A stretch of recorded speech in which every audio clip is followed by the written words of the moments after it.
He knows how to say 12 words. He can't read. He doesn't understand why people need shiny, odorless discs. Yet with just a handful of roots, he lifts a girl from her bed, a girl whom the capital's healers had given up on 6 months ago. And now the entire empire is searching for the savage from the forest. It all began at dawn. From beneath the black crowns of the devouring forest, a barefoot youth clad in a wyvern pelt steps out onto a sun-drenched wheat field. 16 years old. Around his neck is a necklace made of the teeth of creatures that imperial bestiaries still consider a figment of the imagination. An old white scar stretches across his face.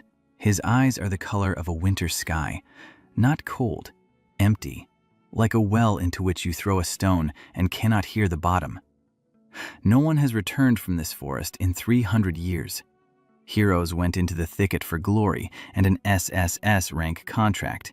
Their bones became fertilizer for the roots. But this boy simply walked out, alive. And the grass parts before him of its own accord. The stalks bend aside like dogs making way for their leader. Eris doesn't even notice. For him, this is normal. That's what any grass does when someone walks by. His name is Eris Grimm. He took his last name in honor of his mother, and his mother is the ancient Fenrir Grimwald, a being older than the church, older than borders, older than human language, a creature the priests whisper about when they think the children are asleep. Fenrir picked him up on the 3rd day after his birth, or rather swallowed him, and then spat him out. And for 16 years, he nursed him in the belly of the continent, amid claws, fangs, and a roar that shatters rocks. Eris isn't a stranger from another world. He's a stranger back in his own, from the world of beasts to the world of humans. And the first thing he sees here is neat rows of wheat. Someone has combed the earth with a rake. Why? The earth doesn't like being combed. It likes being listened to. The wind carries scents, smoke, fat, sour milk, and fear. A great deal of fear. The whole village beyond the field reeks of fear. Mom used to say that people are soft beasts who have forgotten how tasty they are. Eris steps onto the path. A peasant is pushing a cart toward him. Eris turns and smiles, as best he can. That is, he bares his teeth. All teeth out, more fangs than a human should have. The wyvern's hide glistens in the sun. The necklace clinks dully against his chest. The peasant turns pale. He drops the reins. Eris takes a step and utters the first human word he learned from his mother. Salt. Slowly, carefully, like a child learning to speak. Because that is exactly what he is, a child. 16 years among beasts do not foster eloquence. His mother taught him exactly 12 words. Salt, water, no, yes, fire, it hurts, thank you, meat, friend, enemy, mom. And a name. It was enough for the forest. It turned out to be too little for the human world. The peasant doesn't answer. The peasant falls. His eyes roll back. The smell of fear hits his nose so sharply that Eris recoils. He sits down nearby and waits. He knows how to wait. In the forest, you sometimes sit by a watering hole for 3 days until the prey comes to you. The peasant comes to his senses after 15 minutes. He sees Eris. He passes out again. By the 3rd time, Eris has already backed away 10 paces. The peasant jumps up, grabs his cart, and races toward the village faster than he's run since his youth. Eris is upset, genuinely. He didn't do anything wrong. He just wanted salt. Mom told him to. Mom is tired of eating meat without salt. And when Mom grumbles, the trees within a kilometer lose their leaves. Eris heads toward the village, Birchwood. He doesn't know the names. He can't read. To him, it's just a cluster of smells. A tree, clay, fat, flower, fear. People watch him from behind fences, from windows, from cracks in doors. No one comes out. The houses stand straight, like wheat. People like straight rows too. Why? In the forest, straight means dead. Only dead trees stand straight. The living always reach for the light. He goes where the smell of food is strongest. A tavern. He walks in. 3 people at the tables freeze. The innkeeper drops his rag. Eris approaches the bar. Salt. The innkeeper looks at the hide, at the necklace, at the scar, at the eyes that don't blink. Eris doesn't know how to blink like a human. In the forest, blinking means you're weak. Weak means you've been eaten. The innkeeper swallows. He reaches under the counter, pulls out a small bag of salt. Eris takes it, sniffs it, nods. It's real salt. He knows that smell. His mother used to find chunks of rock salt in deep caves and let him lick them. The best food in the world. After meat. And after the warm blood of a fawn on a winter morning. Eris turns toward the exit. The innkeeper shouts after him that the salt costs 2 copper coins. Eris freezes. He doesn't know the word copper. The innkeeper shows in the coins, small, round, shiny. Eris steps closer, takes one, sniffs it, twirls it between his fingers. Not food, not a weapon, not a tool. It smells of metal and other people's hands. What use is it to him? He puts the coin back. He removes a tooth from his necklace, a manticore's milk fang. He places it on the counter. That's how they traded in the forest. You give a bone, you get passage, or food, or silence. This tooth is worth more than the entire inn, more than the whole village. The innkeeper doesn't know this. He just wants the young man to leave. So he nods. Eris goes out, with the salt. The first task is complete. He sits down on the porch, unfolds the little bag, licks the salt, squints. The taste of home, the taste of the cave, the taste of his mother's breath when she leaned over him at night to check if he was alive. Every night, 16 years. An ancient beast capable of splitting a mountain with a swipe of its tail. Every night it sniffed the sleeping boy and counted his size. Eris licks the salt and doesn't understand why his face is wet. He touches his cheek. Water. The sky is clear, no rain. He looks at his fingers. Wet, salty. They're tears. He doesn't know what they are. He never cried once in the forest. There was no reason. Mom was nearby. The pack was nearby. But now there is neither Mom nor the pack. There is him. A little bag of salt. A village full of fear. And 1,000 kilometers to home. He wipes his face. He stands up. He sniffs the air. And then, from the tavern, comes a smell he wasn't expecting. Illness. Severe. Old. Not contagious. Something else. Something hollow. As if a thread had been pulled from a living body and it had begun to unravel at the seams. Eris knows this smell. This is how beasts smell when their mana is draining away. Mom called it the silent death. He returns to the inn. He points upward. The smell is coming from the 2nd floor. The innkeeper turns pale. His daughter is lying upstairs, 9 years old. She's been sick for 6 months. Healers from the capital came twice. They threw up their hands. Mana won't take root in her body. The girl is melting away like a candle in an empty room. Eris races up the stairs. He enters. The girl is on the bed, thin, pale, barely breathing. He leans down, sniffs her breath, sniffs her neck behind her ear. He straightens up. Yes, he knows this case. It smells like Siren when a stone was stuck in her throat. Siren is a chimera he's known since childhood. She swallowed a mana crystal, and the stone got stuck in her throat, blocking the flow. Siren was choking for 3 days, until her mother showed her which root to dig up and how to brew it. Eris runs out into the yard. He sniffs the air. An apple tree grows by the north wall. He finds it by the scent right away, the one by the north wall specifically. The roots from the south won't do. Mom explained why. Something about how the earth rotates and where the sap flows. He doesn't remember the explanation. He remembers the rule. The north wall. 3 roots. No more, no less. He digs them up with his bare hands. The earth gives way easily.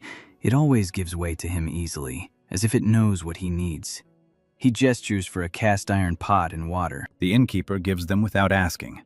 Eris boils it for 10 minutes. He stirs with his finger. His finger isn't hot. His skin is used to things far worse than boiling water. He throws in a pinch of salt. That very salt, his mother's. It's cold.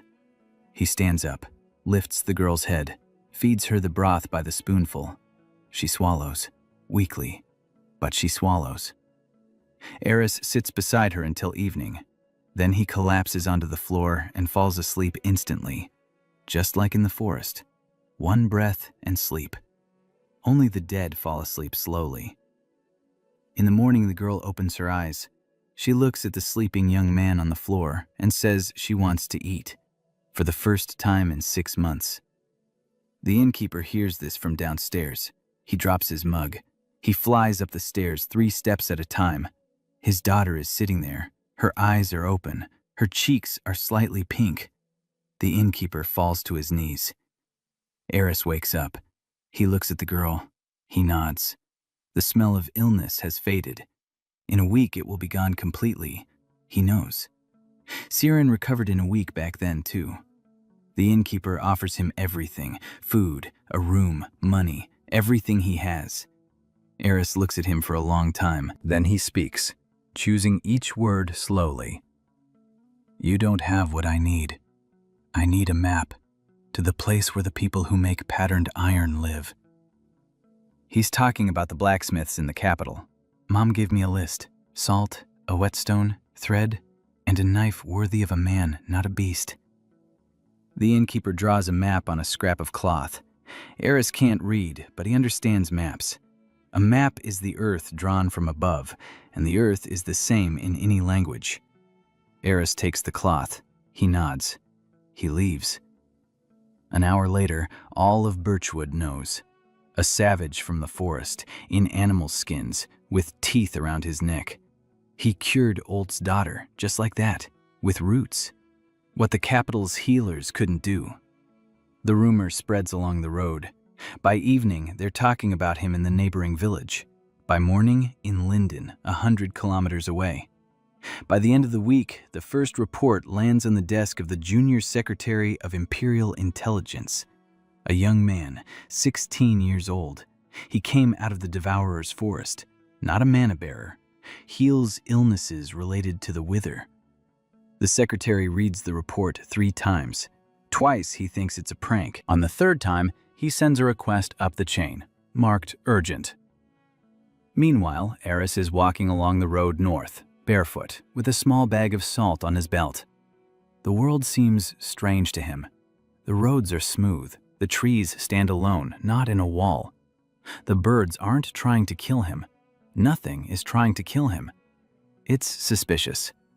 In the forest, if they aren't trying to eat you, it means they've already eaten you and you just haven't noticed yet. The mana in the air is thin, almost transparent. In the forest, it was thick as honey. Here, it's like dew. He walks and thinks about his mom, about how she's sleeping right now, curled up around her tail. How Uncle Crow is fighting with Uncle Vis again over territory by the stream. How Tyr, the fox cub he raised himself, is whimpering and searching for him by scent. Eris squeezes the little bag of salt. Mom said, "Come back as a human and don't disgrace the pack." He'll come back. He definitely will. But first he has to find the iron with the patterns and figure out why people wear so much fabric and why they need those round, shiny things that don't smell of anything. Ahead on the horizon are the roofs of Linden, the first city of his life. Eris stops, sniffs the air. The city smells like an anthill. Thousands of scents, thousands of creatures. And they're all afraid, each in their own way. Mom was right. People really are soft animals. He walks on. Linden turned out to be 10 times bigger than Birchwood. Eris stood at the gate and tried to count the houses, lost count after 40. In the forest, he could count to 40. That's the word Mom called mini began. They were mini here.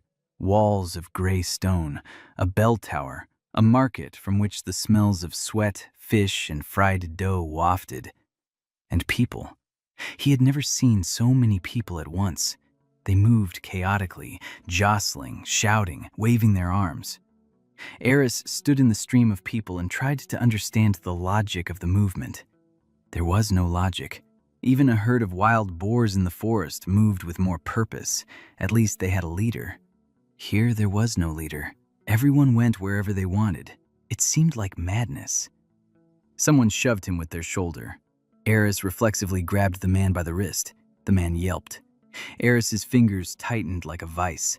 He didn't mean to hurt him. It was just that in the forest, a shove meant a challenge. If you shove, it means you want to fight. A simple rule. The man jerked away. He yelled. Eris let go. He looked at his hand. He looked at the man. The man was rubbing his wrist and cursing. Eris didn't understand the words, but the scent was clear. Fear and anger. A strange combination. In the forest, those who are angry aren't afraid. Those who are afraid aren't angry. Here, people managed to do both at the same time. Surprising. Eris walked on, down the main street toward the city center. He was looking for a blacksmith. The map on the cloth showed that there was a workshop in Linden. Not a capital city one, of course, but it would do for a start.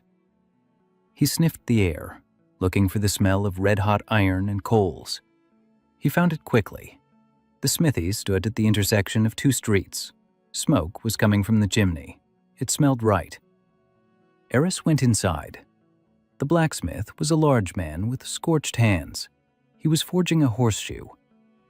Eris stood in the doorway and watched, for a long time. The blacksmith didn't notice him for 3 minutes.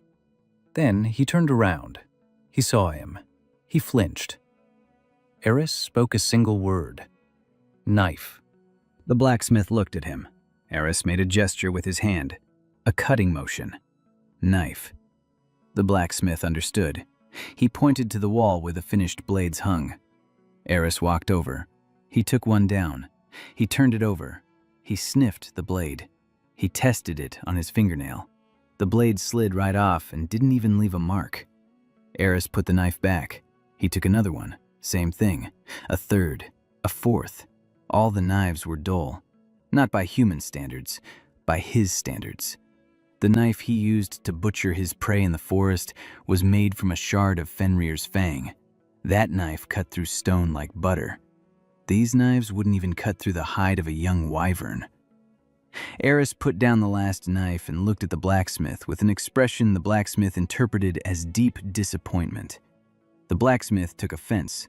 His family had been making these knives for 3 generations, the best in Linden. Eris didn't know what offense was. He was simply stating a fact. Bad knife. Need a good one. He took a fragment of scale out of his belt pouch, a small one, about the size of a thumbnail. The scale was black with a green sheen. It didn't reflect light, it absorbed it. Eris placed the scale on the anvil. He said one word.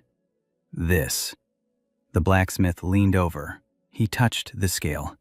It was warm, as if alive, and absolutely indestructible.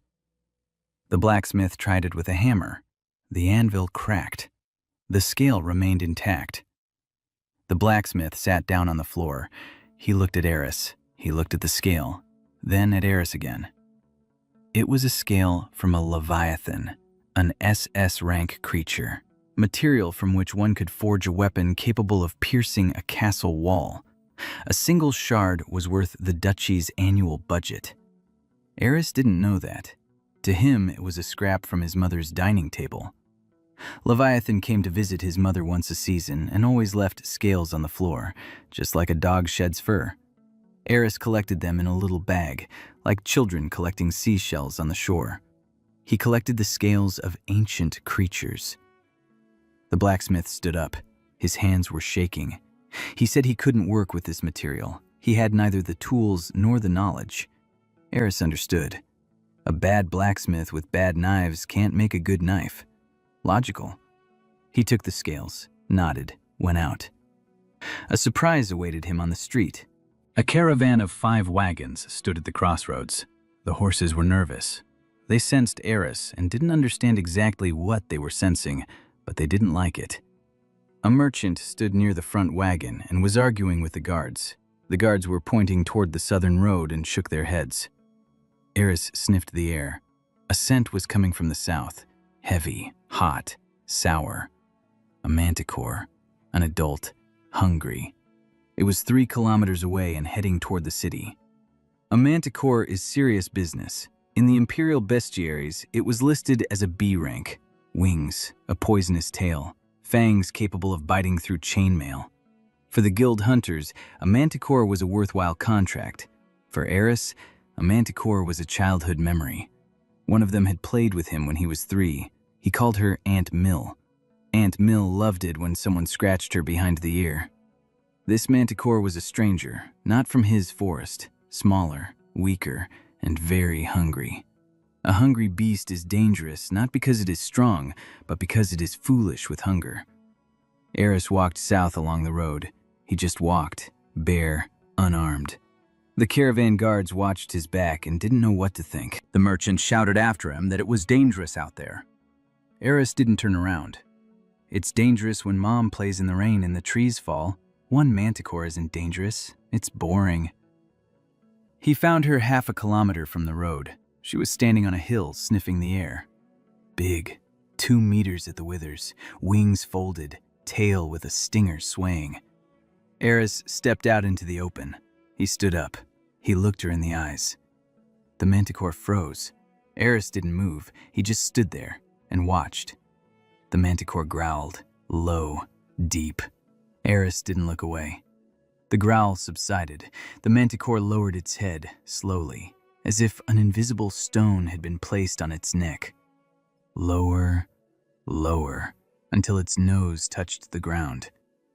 Eris stepped closer, reached out his hand, placed his palm on its muzzle. The manticore closed its eyes. Eris scratched it behind the ear, just like Aunt Mill used to. The creature purred, deeply, long and drawn out, like a huge cat. Eris stood there for a minute. Then he told her in the language of beasts, not with words, with his body, the tilt of his head, the pressure of his palm, the movement of his fingers. He told her to leave this place. It smells of fear and iron here. Go east. There's a forest there. There is food there. The manticore raised its head, looked at him, turned around, spread its wings, and left. It hopped heavily and flew east, low over the trees. Eris returned to the caravan. The guards stood with their swords drawn. The merchant was hiding behind a cart. Eris walked past them, stopped, turned around, said one word. Gone. And he walked back to the city. The caravan stood still for another 20 minutes. Then one of the guards went down the road to check. There was no manticore, not a trace, not a scent. The merchant caught up with Eris already in the city. He slipped a small bag into his hand, heavy, jingling. Eris opened it. Inside were those very same round, shiny things. Metal, cold, no smell. He looked at the merchant. The merchant said it was a reward for saving the caravan. Eris didn't understand. He hadn't saved the caravan. He'd just told the manticore to go away. The manticore left. What's the reward got to do with it? He tried to give the pouch back. The merchant wouldn't take it. Eris stood there, shrugged, tucked the pouch into his belt. Useless trinkets, but maybe they'll come in handy on the road. Maybe he could throw them at birds. The news spread within an hour. A vagabond from the forest drove away a manticore with his bare hands. No weapons, no magic. He just looked at it, and it left. It was impossible. A B-rank manticore, hunters usually go after it in groups of 5, with artifacts, with training. 3 out of 5 don't come back. And this guy, barefoot, in his pelt, with teeth on his neck. He stood before her as if he were a house cat and scratched behind her ear. Lyndon hummed. By evening, a girl approached Eris. Tall, thin, hair the color of dry grass, hands stained green with plant sap. She smelled of wormwood and mint and something sweet he couldn't quite place. She wasn't afraid. That was the first thing he noticed. Everyone around him smelled of fear, not her. She smelled of curiosity. In the forest, curiosity had its own scent, warm, slightly sour, like an unripe berry. The girl introduced herself as Sarah Holloway, an herbalist, a local. She said she'd heard about him, about the girl in Birchwood, about the manticore. She asked what he'd used to treat the child. Eris looked at her for a long time. She didn't look away. She didn't flinch. She didn't turn pale. She just stood there and waited for an answer. Eris remembered his mother. His mother used to say that among people there are those who haven't forgotten, who still feel the forest. There are few of them, but they exist. His mother called them the quiet ones. Sarah was a quiet one. Eris sat down on a step by the fountain. He pointed to the spot next to him. Sarah sat, and he began to tell her, slowly, choosing his words carefully, mixing up the order, sometimes replacing words with gestures, about the roots, about the northern wall, about Siren and the lump in her throat. Sarah listened without interrupting. Her eyes grew wider and wider, not out of fear, out of understanding. She was an herbalist. She knew plants. But what Eris was telling her was beyond any textbook. It was the alchemy of the forest, knowledge passed down from the mouths of creatures humanity considered mythical. That evening, for the first time in her life, Sarah Holloway didn't go home on time. She sat on the steps next to the boy in the wyvern skin and jotted down in the margins of her herbarium things that would revolutionize medicine across an entire continent. She didn't know that yet. Eris didn't know either. He was just telling her, because she asked. And her mother had taught her, if someone asks and isn't afraid, it means they deserve an answer. Night fell on Linden. The lamplighter lit the lamps. Eris looked at the fire through the glass. He had never seen street lamps before. In the forest, the light came from mushrooms, huge ones, blue ones. They grew on dead tree trunks and glowed at night like fallen stars. The fire here was yellow and dim and smelled of burnt fat. It wasn't pretty, but it was warm. Sarah stood up. She said he needed a place to sleep. Eris said he didn't need a place. He needed the ground. He could sleep on the ground. Sarah looked at him. She shook her head. She said she had a spare room, or rather, a storage room, but there was a blanket there. Eris didn't know what a blanket was, but he followed her, because she wasn't afraid. And in the forest, you can follow someone who isn't afraid. That's the law. Sarah's storage room smelled of mint and dried flowers and mice. The mice left when Eris lay down on the floor. He didn't chase them away. They left on their own. Small animals always left when he was nearby. Not out of fear, out of respect. In the forest hierarchy, he stood higher than they could imagine. Eris lay on the floor, wrapped in a wyvern pelt. He sniffed the blanket and set it aside. It smelled of strangers, too many strangers. He couldn't sleep in a stranger's scent. The pelt smelled of home, the smoke from his mother's cave, moss, blood, safety. He closed his eyes and fell asleep in 2 breaths. The morning began with the smell of food. Sarah was cooking in the kitchen. Porridge, milk, bread. Eris didn't recognize any of these smells on their own. Together, they blended into something warm and incomprehensible. He came out. Sarah placed a bowl in front of him. She put a spoon next to it. Eris looked at the spoon. He picked it up, turned it over, brought it to his nose. Cold metal, smooth, curved. Why? He put the spoon back and plunged his hand into the bowl. Sarah stopped him, gently. She took his hand, wiped it, showed him how to hold the spoon. Eris tried again. Crooked, clumsy, like a child given a pencil for the first time. He scooped up some porridge. Half of it fell back out. The other half made it into his mouth. The porridge was hot and bland and strange. In the forest, food was simple. Meat, blood, berries, roots, sometimes fish if Uncle Crow was in the mood to share. Porridge was neither one nor the other. It was soft and tasteless and incomprehensible. Like people's words, lots of movement, little meaning. But Sarah watched him, waiting for a reaction. Eris swallowed, nodded. Not because he liked it, because she had cooked it. And in the forest, if someone cooks for you, it means you're part of the pack. And the pack doesn't reject food. That's the law. After breakfast, Sarah led him through the city. Eris walked beside her, soaking it all in. Everything was new. Stalls with fabrics. He touched the silk and pulled his hand away. Slippery, like a snake skin, but dead. Why do people wear dead snakes? A fruit stall. He saw an apple, picked it up, took a bite. He grimaced. Sour, just like in birchwood. People eat this willingly? Surprising. Sarah paid for the apple with a coin. Eris watched the process. She gave a round thing. The vendor gave an apple, an exchange, but an unequal one. An apple is food. A round thing is nothing. Why do people trade food for nothing? He asked Sarah. She tried to explain. Money is value. No, money is a promise of value.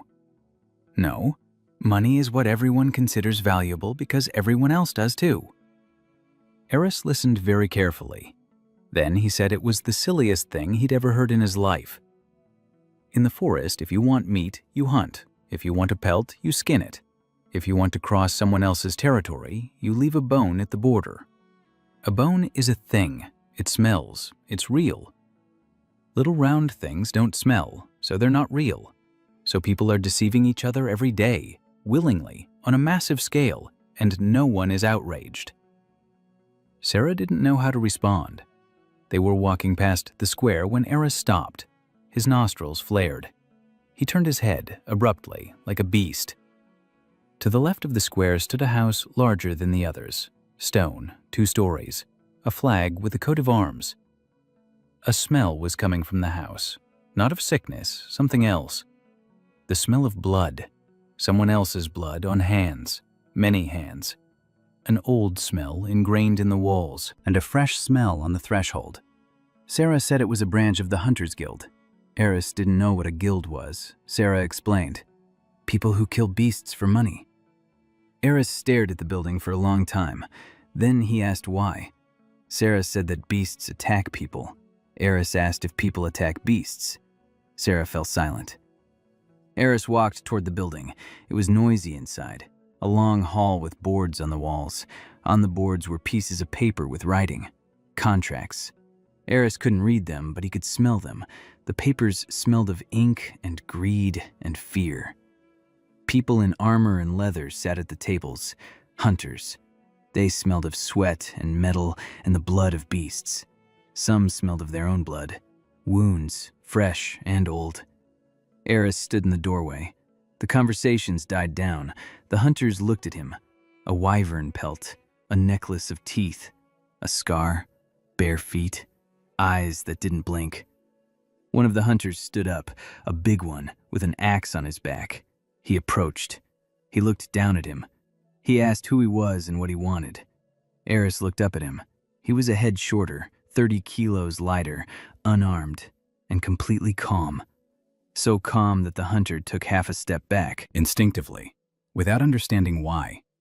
His body understood faster than his brain. Standing before him was a predator he couldn't gauge. His body ordered him to step back. His brain didn't have time to object. Eris didn't answer the question. He walked over to the board with the contracts. He sniffed one piece of paper, then another. He stopped at the third. He couldn't read the text, but this piece of paper carried a scent. Distant, familiar, the scent of a specific beast. Every contract bore the traces of a scout who had seen the target, and the scout carried the scent of the target. Eris read the paper with his nose. A wyvern, young, female, wounded, left wing, hiding in the quarries to the west, scared and angry. He turned around, pointed at the slip of paper, then pointed west, then pointed at his left shoulder and winced, feigning pain. The hunters exchanged glances. The slip of paper did indeed describe a contract for a wyvern in the western quarries. C rank, a reward of 20 silver coins. A group of 3 hunters had set out for it yesterday and returned empty-handed. The wyvern was fast and vicious. Eris tapped the slip of paper with his finger. Then he tapped his chest. Then he pointed at the door. The meaning was clear. Me, there, now. A hunter with an axe, he asked. Is that a suicide mission? Eris didn't understand the word, but he understood the scent. Mockery, contempt. In the forest, that scent meant one thing. The one who mocks considers himself superior. Eris didn't argue. Arguments are human. He turned and left. Sarah was waiting outside. She saw his face and didn't ask any questions. Eris headed west. Sarah followed him. He didn't ask. She didn't ask. The quarry was a 2-hour walk away, abandoned. The stone had been mined out 10 years ago. Only the quarries and tunnels remained. A good place for a wounded beast. Quiet, dark. The stone retains heat. Eris found the wyvern in 20 minutes, by scent. She was in a distant tunnel, curled up in a ball. A wing hung at an odd angle. Broken, not wounded. Broken. The paper hunters couldn't finish it off because it was in a narrow space. Their armor got in the way. Swords are useless in tight quarters. The wyvern fought back and they retreated. Eris entered the tunnel, alone, without light. He didn't need light. 16 years in the forest caves. His eyes saw better in the dark than an owl's. The wyvern growled, a warning. Eris stopped, crouched, tilted his head to the side, slightly. That's what wolf cubs do when they ask an elder for permission to approach. The wyvern fell silent. He crawled forward, slowly, on all fours, not like a human, like a beast. The wyvern didn't move. He reached her, reached out a hand, touched her muzzle. The creature was trembling, from pain, from the cold, from fear. Eris examined the wing. Yes, a fracture, clean, 2 bones. Mom had shown him how to treat it. He'd done it for Uncle Viz when he fell off a cliff. Uncle Viz was an A-rank griffin and weighed a ton. His wings were 3 times bigger than this little one's. Eris took a small pouch from his belt. He pulled out a strip of dried bark, moistened it with his saliva, wrapped it around the fracture. The bark swelled, hardened. It became a splint. Then he took a piece of dried meat from his stash, the last one. He placed it in front of the wyvern's snout. She sniffed it, ate it. Eris stroked her head. He stood up and walked back. Sarah was waiting at the entrance to the quarry, pale. Her hands were clenched into fists. She heard growling and silence. The silence was more frightening. Eris stepped into the light, unharmed, clean, not even dusty. Sarah exhaled. Eris told her that the wyvern was young and that its wing had been broken. It doesn't attack. It defends itself. It needs 3 weeks. Then she'll fly away on her own. The contract to kill her is pointless. It's like killing a kitten that hisses because someone stepped on its tail. Sarah looked at him. Then she asked quietly, "Is that how you treat all animals?" Eris didn't understand the question. How so? He treated them the only way he knew how, the way his mother taught him, the way they treat each other in the pack. They help the young ones. They heal the wounded. They remember the dead. It's simple. On the way back to the city, Eris spoke a long sentence for the first time in 2 days, slowly, with pauses, choosing each word carefully. He said he didn't understand why people killed animals they could chase away, and he didn't understand why they chased away those they could tame, and he didn't understand why they tamed those they could simply leave alone. Sarah walked beside him and said nothing. She was thinking about how her mother had died of the wither.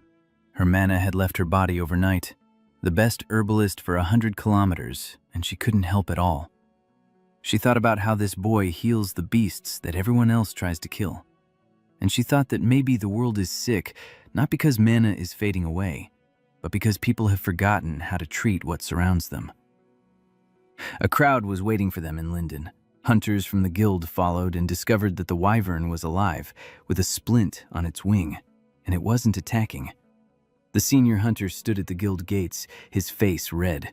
A contract worth 20 silver. The beast was supposed to be dead, but the boy the pelt had healed it instead. That was a violation. It undermined the system.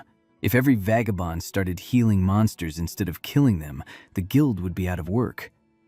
The senior hunter approached Eris. He began to speak loudly. Eris listened. He didn't understand half the words, but he understood the scent. anger, fear for his position, loneliness. That was the scent a beast in the forest gave off when guarding its prey, even rotten prey, even useless prey, simply because it was used to, considering it its own. Eris didn't listen. He looked the elder in the eyes, evenly, calmly, without defiance, without threat. He just looked, the way a leader looks at someone who barks for no reason. The elder fell silent mid-sentence. He looked away. He didn't understand why himself. His body obeyed before his mind did. Eris walked past. Sarah followed him. The crowd parted, silently. No one understood what had happened, but they all felt the same thing. The boy in the pelt was not a human, not a beast. Something else. Something not found in the guild's classifications, nor in the church's prayers, nor in the decrees of the empire. Something new, or very old.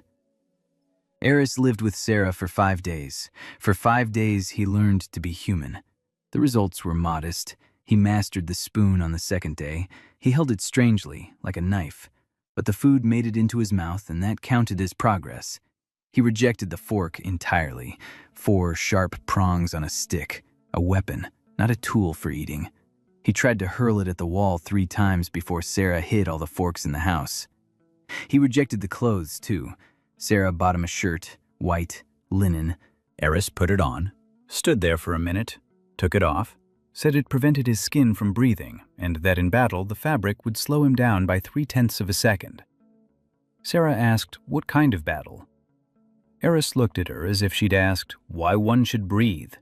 Any battle. A battle could start at any moment. It's not a question of if, it's a question of when. In the forest, that's a given. Here, apparently not.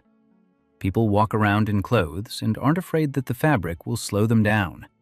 That means they're sure the fight won't start. That certainty seemed like madness to Eris. On the 3rd day, he discovered a mirror. Sarah found him standing motionless in front of it. He had been standing there for 20 minutes. He was looking at his face, for the first time in his life. There are no mirrors in the forest. There is water, but in water the reflection is dark and wavering. Here it was clear. He saw his scar, white, from his temple to his chin. His mother left it when he was 2, not out of malice. She turned in her sleep and hit him with her tail.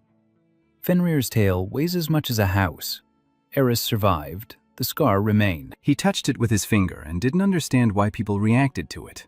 A scar is just a scar, a sign that you've lived, that someone close to you was big enough to leave a mark. In the forest, scars are a source of pride. Here, for some reason, they're a source of fear.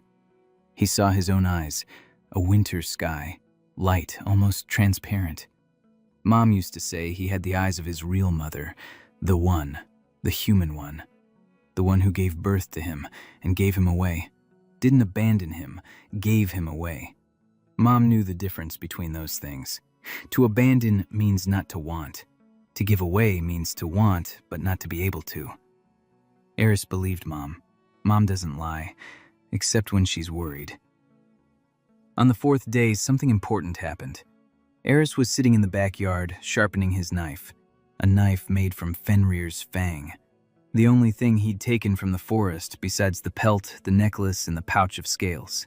The knife didn't need sharpening, it never got dull, but the process of sharpening was soothing, a rhythmic motion, stone against bone. Shh, shh. A sound like his mother's breathing. Sarah sat nearby, sorting through dried herbs.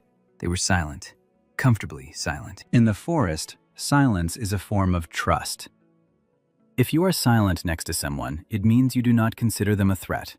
It means you do not need to keep your ears open for them. You can simply be. Sarah shared that feeling. She didn't try to fill the silence. She didn't ask questions. She didn't offer tea. She just sat there, sorting through the herbs. For the first time in 5 days in the human world, Eris felt something resembling peace. Then he sensed something else. A scent. Familiar. From birchwood. Disease. Silent death. Wilting. He stood up, turned toward the house. The scent was coming from the street. Not from one place, from several. 3. No, 5.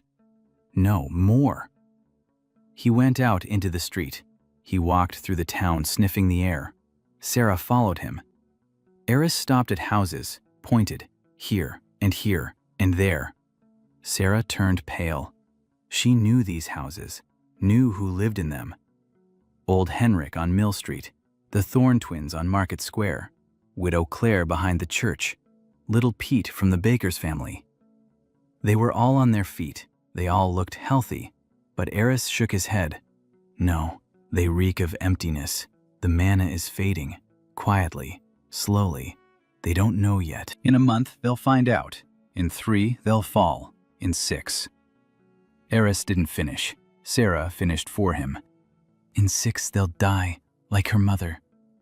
Eris looked at her. He saw the scent, not tears, not fear. Rage.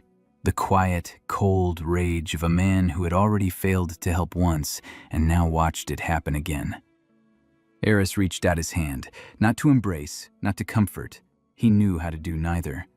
He placed his hand on her shoulder, heavily, the way you place a hand when you say, "I'm here." In the language of beasts, this gesture meant, "You're not alone, and we'll hunt together." Sarah looked at his hand, then at him. Then she nodded. The next day, Eris left the city before dawn. Sarah woke up and found the storeroom empty. A wyvern pelt lay on the floor, neatly rolled up. He had left the pelt. That meant he would return. In the forest, you don't leave a pelt behind if you're leaving for good.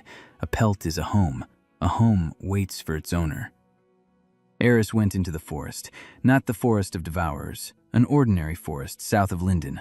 Small, quiet, pitiful by his standards. The trees were thin, they were small, the mana in the soil barely glowed. But there were plants, and he was looking for one in particular. The root of the silent tree. The only plant that stops the wilting. The problem is that the silent tree grows only in the devourer's forest, only in SSS rank zones, only where mana is as thick as blood. It isn't here. It can't be. Eris searched anyway, for 3 days. He scoured every corner of the forest, sniffed every tree, dug under every rock. On the 3rd day, he didn't find a root. He found a trace, faint, barely noticeable. The scent of a silent tree in the soil, ancient, centuries old. Once, long ago, one grew here. Then it died, when the mana became too thin. But the roots remained deep. Dead roots do not heal. But Eris knew something no alchemist on the continent knew. A dead root of a silent tree, combination with 3 other ingredients, provides a quarter of the effect of a living one. Not a cure, a delaying agent. It buys time, months, maybe a year, enough to find a living root. He dug up the dead roots, filled a sack, returned to Sarah at dawn on the 4th day, dirty, scraped, with a sack on his shoulder. He placed the roots on the table, silently. Sarah looked at the roots, then at him. She didn't know what they were. Eris sat down. He began to explain. Slowly. It was hard. Every word was like a stone that had to be chiseled out of a rock. He told her about the silent tree, about how it cures wither, about how there are no living trees here. But a dead root can be used if mixed with the juice of a marsh lily and the ashes of a white mushroom and a drop of blood from someone who carries no mana themselves. He didn't name the last ingredient. He just took out his knife and cut his finger. The blood was dark, almost black. Not because it was diseased, because the heart of emptiness stained everything that flowed through it. His blood absorbed light just as his chest absorbed mana. Sarah stared at the black drop, then at his face. Eris placed the drop on the root. The root twitched, barely noticeably, as if, for a moment, it remembered that it had once been alive. That would be enough. Eris spent the rest of the day explaining the recipe to Sarah. She took notes. Her hands were shaking, not from fear, from realization. She held in her hands a recipe that could save dozens of lives, maybe hundreds, maybe more. A recipe that isn't in any textbook, because it was created by a boy raised by an ancient beast. In the evening, Sarah brewed the first batch. Eris stood nearby and corrected her. Stir more slowly, lower the heat. Don't breathe over the cauldron. The silent tree doesn't like strangers' breath. It absorbs emotions. If you breathe over it with anxiety, it will absorb the anxiety and the medicine will turn into poison. You have to breathe calmly, or not breathe at all. Eris didn't breathe while Sarah stirred. He could hold his breath for 4 minutes. His mom taught him. It comes in handy underwater. The decoction turned out cloudy, gray. It smelled of earth and something bitter. Eris tasted it. He nodded. It'll do. Not perfect. A living root would have yielded a clear golden decoction. A dead one yielded a gray one. But it worked. They began distributing the decoction the next morning. Sarah led the way. She knew who to take it to. Eris walked beside her. In every house it was the same. Distrust, fear, confusion. Then the first sip. Then silence. Then a look. Something was changing. Not right away, not noticeably, but it was changing. The wasting away slowed down. Little Pete stopped coughing at night. Old Hendrik stood up without his cane for the first time in a month. Widow Claire said that for the first time she didn't feel the cold in her bones.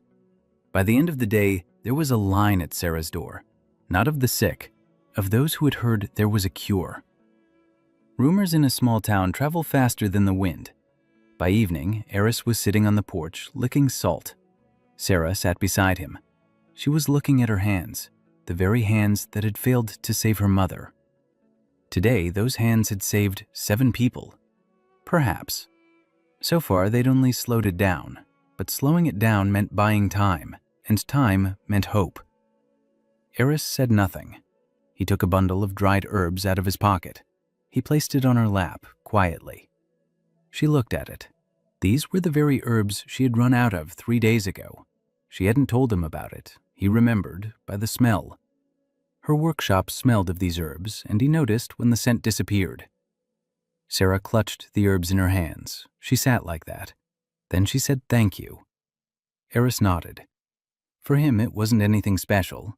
He'd noticed she'd run out. He'd brought some. That's what they do in the pack. Simple. On the 7th day of Eris's life in the human world, hunters arrived in Linden. Not locals. Imperial. A group of 4. 2 men, 2 women, all in identical gray cloaks bearing the guild's emblem. Rank B. Serious. Eris sensed them 2 hours before they arrived. Metal, leather, magic, and something else. Intention. In the forest, intention smells distinct from everything else, like a note you can hear through the noise. These 4 were walking with intention. Not to kill, to assess. The difference is subtle, but obvious to Eris. A killer smells different. A killer's scent is compressed, dense, like a stone before it falls. These ones had an open scent, broad. They were going to gather information. Sarah found out about the hunters when they entered the city. She turned pale. The Imperial Guild doesn't come to Linden without a reason. Linden is a small town. There are no contracts higher than C rank. A B rank quartet is like a cannon to a sparrow. If they're here, it means they're not here for a contract. They're here for him. Eris wasn't hiding. He was sitting on the porch of Sarah's house, carving a spoon. A small one, a wooden one, for the girl from Birchwood. He didn't know why. He just thought she should have her own spoon. A small one, just right for her hand. He'd been carving for 3 days. The first 2 spoons were crooked. Wood didn't obey him the way bone did. He knew how to carve bone. Wood was soft and unpredictable, like people. The hunters found him quickly. Everyone in town knew where the savage lived. The leader of the group was a man in his 40s, short hair, a scar on his arm. He reeked of discipline and old pain. A warrior, a real one, not some braggart from the local guild. This one had seen death and grown accustomed to it. The leader approached. He introduced himself. Veron Court, guild appraiser, Imperial rank B. He'd arrived at the capital's request to assess an unclassified subject. Eris looked up from his spoon. He looked at him. Veron did not look away. It was respectful. Eris nodded. Veron sat down across from him. The other 3 remained standing. They were tense, hands on their weapons. Not aggression, readiness. In the forest, this was the posture taken by beasts that didn't know what lay before them and were prepared for anything. Varan began to ask questions, calmly, without pressure. Name, where he came from, why. How he healed the child, how he drove away the manticore. Eris answered, briefly, not because he was hiding anything, because he didn't know the long answers. Name, Eris Grimm. Where from? The forest. Why? His mother sent him. He healed the child with roots. He asked the manticore to leave. Varen listened. His expression didn't change, but the scent changed. With every answer, the scent grew more and more sour. It was the scent of confusion. Varen didn't understand what was before him. He had been trained to assess threats, mages, warriors, monsters. Everyone has parameters, mana level, physical strength, speed, skills. Eris had none of these. Mana, 0. Physically, he looked like an ordinary teenager, not big, not muscular. Speed, unknown. Skills, spoon carving. But there was something about him that Varen couldn't describe with any term from the manual. Pressure. Not magical, not physical, just pressure. As if the air around the boy were denser, as if space respected him and contracted to make more room for him. Varen asked the final question. What's your rank? Eris didn't understand. Varen explained. The guild classifies everyone from F to SSS. F is the weakest. SSS is the strongest. What's his rank? Eris thought. For a long time. Then he answered. He said there are no ranks in the forest. In the forest, there are those who are listened to and those who listen.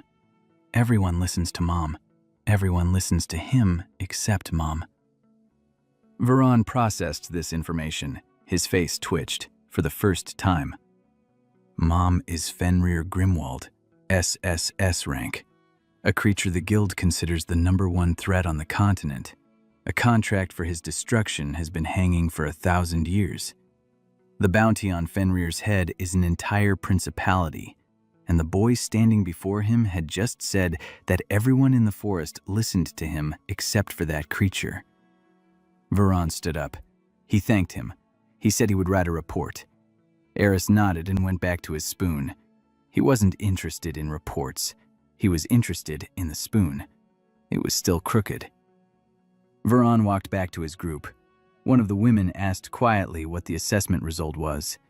Varan was silent for a long time. Then he said 3 words. Unclassified.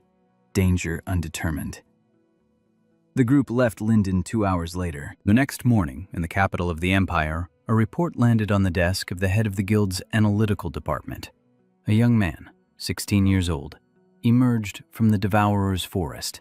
Mana, 0. Rank, undetermined. Claims to have been raised by SSS rank Fenrir Grimwald. Indirectly confirmed. Carries SSS class materials as if they were everyday items. Driven away a B rank manticore without using force. Cures wither using unknown methods. Recommendation, highest priority surveillance. The department head read the report, reread it, took off his glasses, wiped them, put them back on. He read it again. Then he summoned his secretary and dictated 2 orders. First, send a permanent observer to Linden. Second, notify His Majesty's Court of a potential Class 0 anomaly. Class 0. That code hadn't been used in 200 years. The last time it was used was when the Leviathan rose from the ocean and destroyed 3 coastal cities in a single night. Class 0 meant one thing. We don't know what it is, and we don't know what to do about it. Meanwhile, Eris finished the spoon. 3rd attempt. It was crooked, but less so than the previous ones. He turned it over in his hands, sniffed it. It smelled of wood and his palms. Not bad. He wrapped the spoon in a leaf and put it in a pouch. He'd give it to the girl later, when he passed by Birchwood. If he did. The human world turned out to be bigger than he'd thought, and more complicated, and louder, and more confusing. But sometimes it was quiet in there, like now. He sat on the porch. Sarah was inside brewing a potion for the sick. She was humming softly. Eris didn't know this song, but the melody was like the way his mother hummed at night, low, muffled, soothing. He closed his eyes. He inhaled the scent of mint and salt and wood and Sarah, a scent that was starting to feel familiar. Not like home, but like the beginning of home. An expression appeared on his face that Sarah had never seen before. Gentle, quiet, almost human. He didn't know that this was called peace. He simply felt that at that moment, nothing was trying to kill him, and someone nearby was humming, and the little bag of salt on his belt was full. And that was enough. On the horizon beyond the city walls, toward the capital, a courier was galloping with a zero-class report. In 3 days, the court would learn of Eris Grime. In a week, the church would learn of Eris Grime. In 2 weeks, every power on the continent would know of him. The boy from the forest, a talentless fool with an empty core, Fenrir's son. The wild healer, a riddle everyone wanted to solve, some to use him, others to destroy him, still others to understand him. And he sat on the wing and carves a spoon for a girl he's seen only once in his life, because she didn't have one of her own. And in his pack, everyone must have their own spoon. That's the law now. He made it up himself. The first human law in his life. Class Zero's report reached the capital in 3 days. It lay on His Majesty's advisor's desk for 2 more days because the advisor couldn't believe his eyes. Then the advisor showed it to the king. The king didn't believe it either. Then they showed it to the empire's chief alchemist. The alchemist turned pale. Then he blushed. Then he asked for paper and began writing a request for an expedition. Mana 0, cures desiccation, raised by Fenrir, wears SSS class materials. For an alchemist, it was like reading that someone had found a living god who was carving spoons in a provincial town. While the capital digested the news, Eris lived his little life. In the morning, he woke up on the floor of Sarah's storeroom. Tomorrow, he ate porridge with a crooked spoon. Then he walked through the city. He sniffed, he listened, he learned. He learned 20 new words in a week. Among them were market and thank you and no thank you and please don't shout, I can hear you anyway. He used that last phrase often. People in Linden shouted a lot. Merchants shouted about their wares. Children shouted with joy. Wives shouted at their husbands. Husbands shouted into the void. For Eris, it was unbearable. In the forest, a shout means one thing: danger, deadly. If you shout, you're calling the pack for help. You don't scream for no reason. Here, people screamed constantly, and no one came to help, so screaming means nothing. So people use their voices just to make noise, like birds that sing not because they're happy, but because they're afraid of the silence. Eris wasn't afraid of the silence. He was afraid of the noise.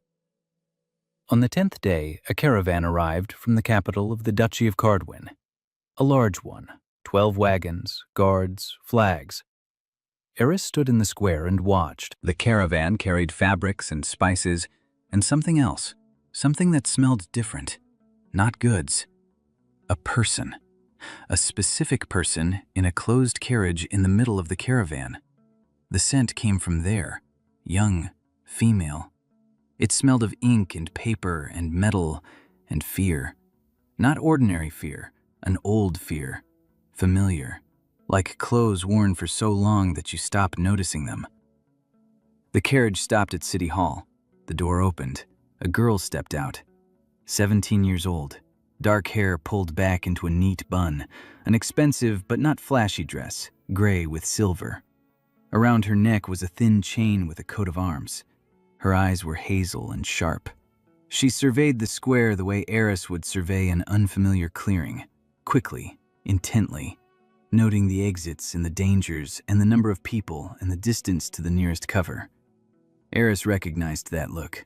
That's how predators look when they've strayed into foreign territory.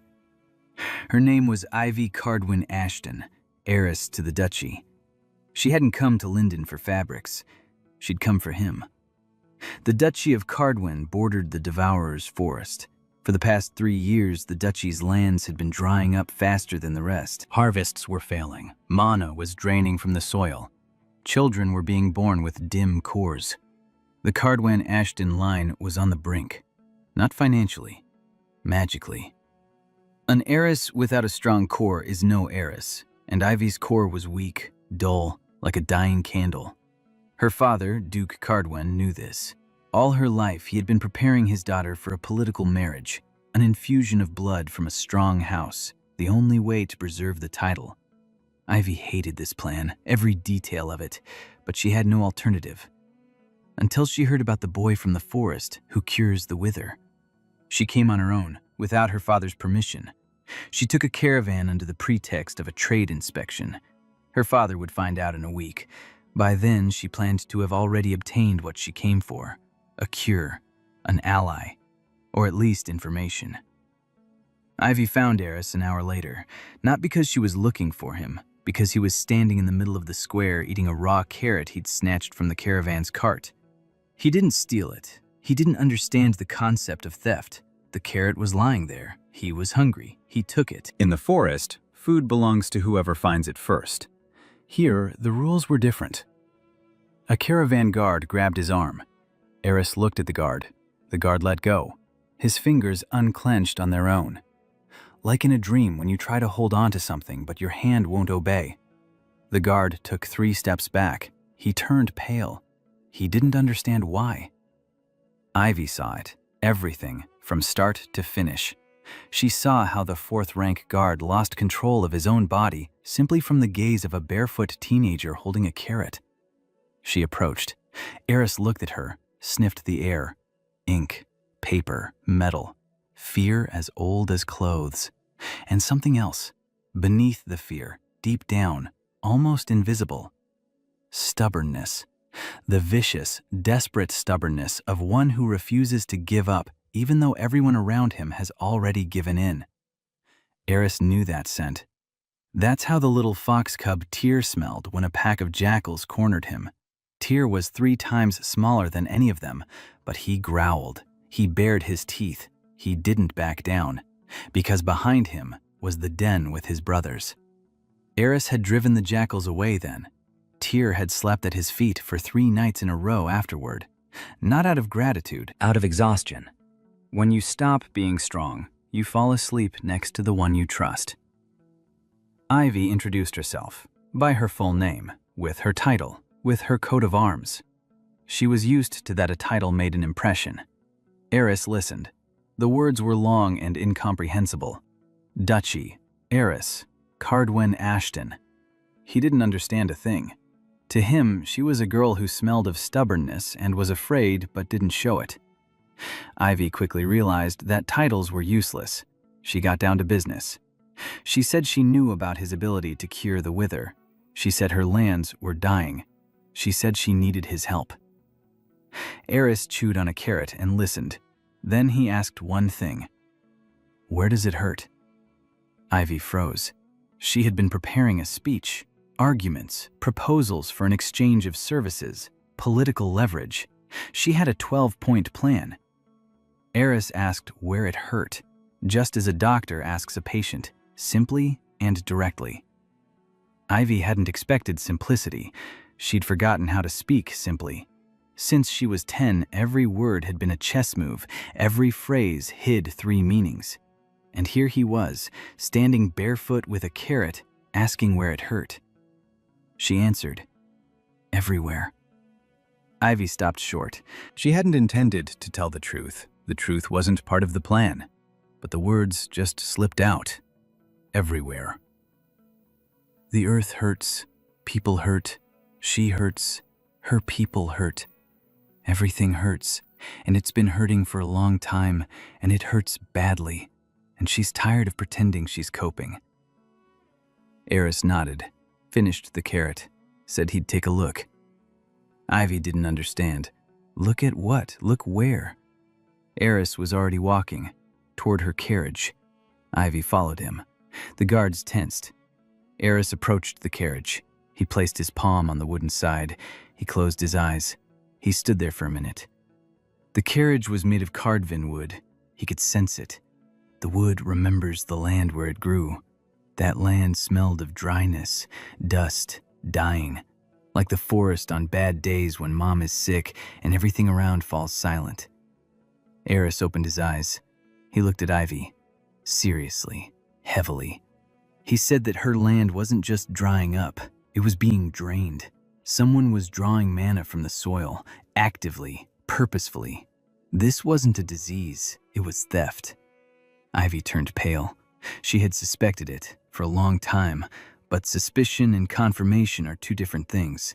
Suspicion can be ignored. Confirmation cannot. She asked who. Eris shrugged. He didn't know, but he could go there and sniff it out. The earth will tell. The earth always tells if you know how to listen. Ivy proposed a deal.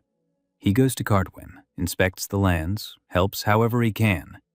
In return, she gives him access to the duchy's best blacksmiths and protection, political protection. An official visit under the Cardwen coat of arms. That meant the guild wouldn't be able to touch him without the Duke's permission. Eris didn't understand half of it, but he caught the gist. Blacksmiths, good ones, who make patterned iron. He agreed. She found out that evening. She sat at the table and was silent. For a long time. Eris stood in the doorway and waited. He didn't understand why she was silent. Usually the silence between them was good. This silence was different, heavy, like a stone in the stomach. Sarah asked if he was leaving. Eris nodded. Sarah asked for how long. Eris didn't know. He didn't understand human distances or human time. To him, a month and a day were barely distinguishable. In the forest, time was measured differently, by seasons, by the moons, by his mother's growls in the mornings. Sarah stood up. She walked over to the shelf. She took out her herb book, a thick notebook with a leather cover. She handed it to Eris. He took it. He sniffed it. It smelled like her, like mint and ink and patience. Sarah said that all the recipes he had told her were in there, and all the ones she knew herself. If he encountered Patience and she wasn't around, he should find someone who could read and show them the notebook. Eris clutched the notebook, tightly, the way you hold something important. He didn't know how to say what he was feeling. He didn't know the words for it. But he knew smells. And Sarah smelled right now like a beast that gives part of its prey to another, not out of abundance, out of care. He put the notebook in the pouch, next to the salt and the scales and the crooked spoon for the girl. Then he took something else out of the pouch, a small bundle. He unwrapped it. Inside lay a bunch of dried herbs, not ordinary ones. Herbs aren't in any reference book. Silence herb. It grows only in the forest of devourers. Mom used to give it to him to chew when he was sick. It takes away any pain, even the kind that isn't in the body. Eris placed the bundle on the table. He said one word. Mom. Then he thought. He added, for you. Mom, for you. He meant that it was from Mom, that Mom had sent it, that when he left the forest, Mom gave him this herb and said, give it to whoever is to you as I am. Moms knew. Moms always know. Even if Mom weighs as much as a mountain and has fangs as long as a tree. Sarah took the bundle. She looked at the herb. She looked at Eris. Her eyes were wet. Eris didn't understand why people cry when they're happy. In the forest, they don't cry when they're happy. In the forest, they howl when they're happy. Quietly, long and low, on a single note. He almost howled. He held back. People don't howl. People cry. Strange creatures. In the morning, Eris left with Ivy's caravan. Standing on the wagon, he refused to sit in the carriage. It smells like strangers. He stood and looked ahead, the wind in his face, the smells of the road, dust, grass, horse sweat, and far ahead, the smell of Cardwin, dry, heavy, sick. Eris squeezed the little bag of salt. New territory, new smells, a new task. Mom said to become human. He wasn't there yet, but he'd learned to eat with a spoon, not throw forks and say thank you. Not bad for 2 weeks. A wyvern hide lay nearby on the cart. He'd taken it from Sarah's storeroom.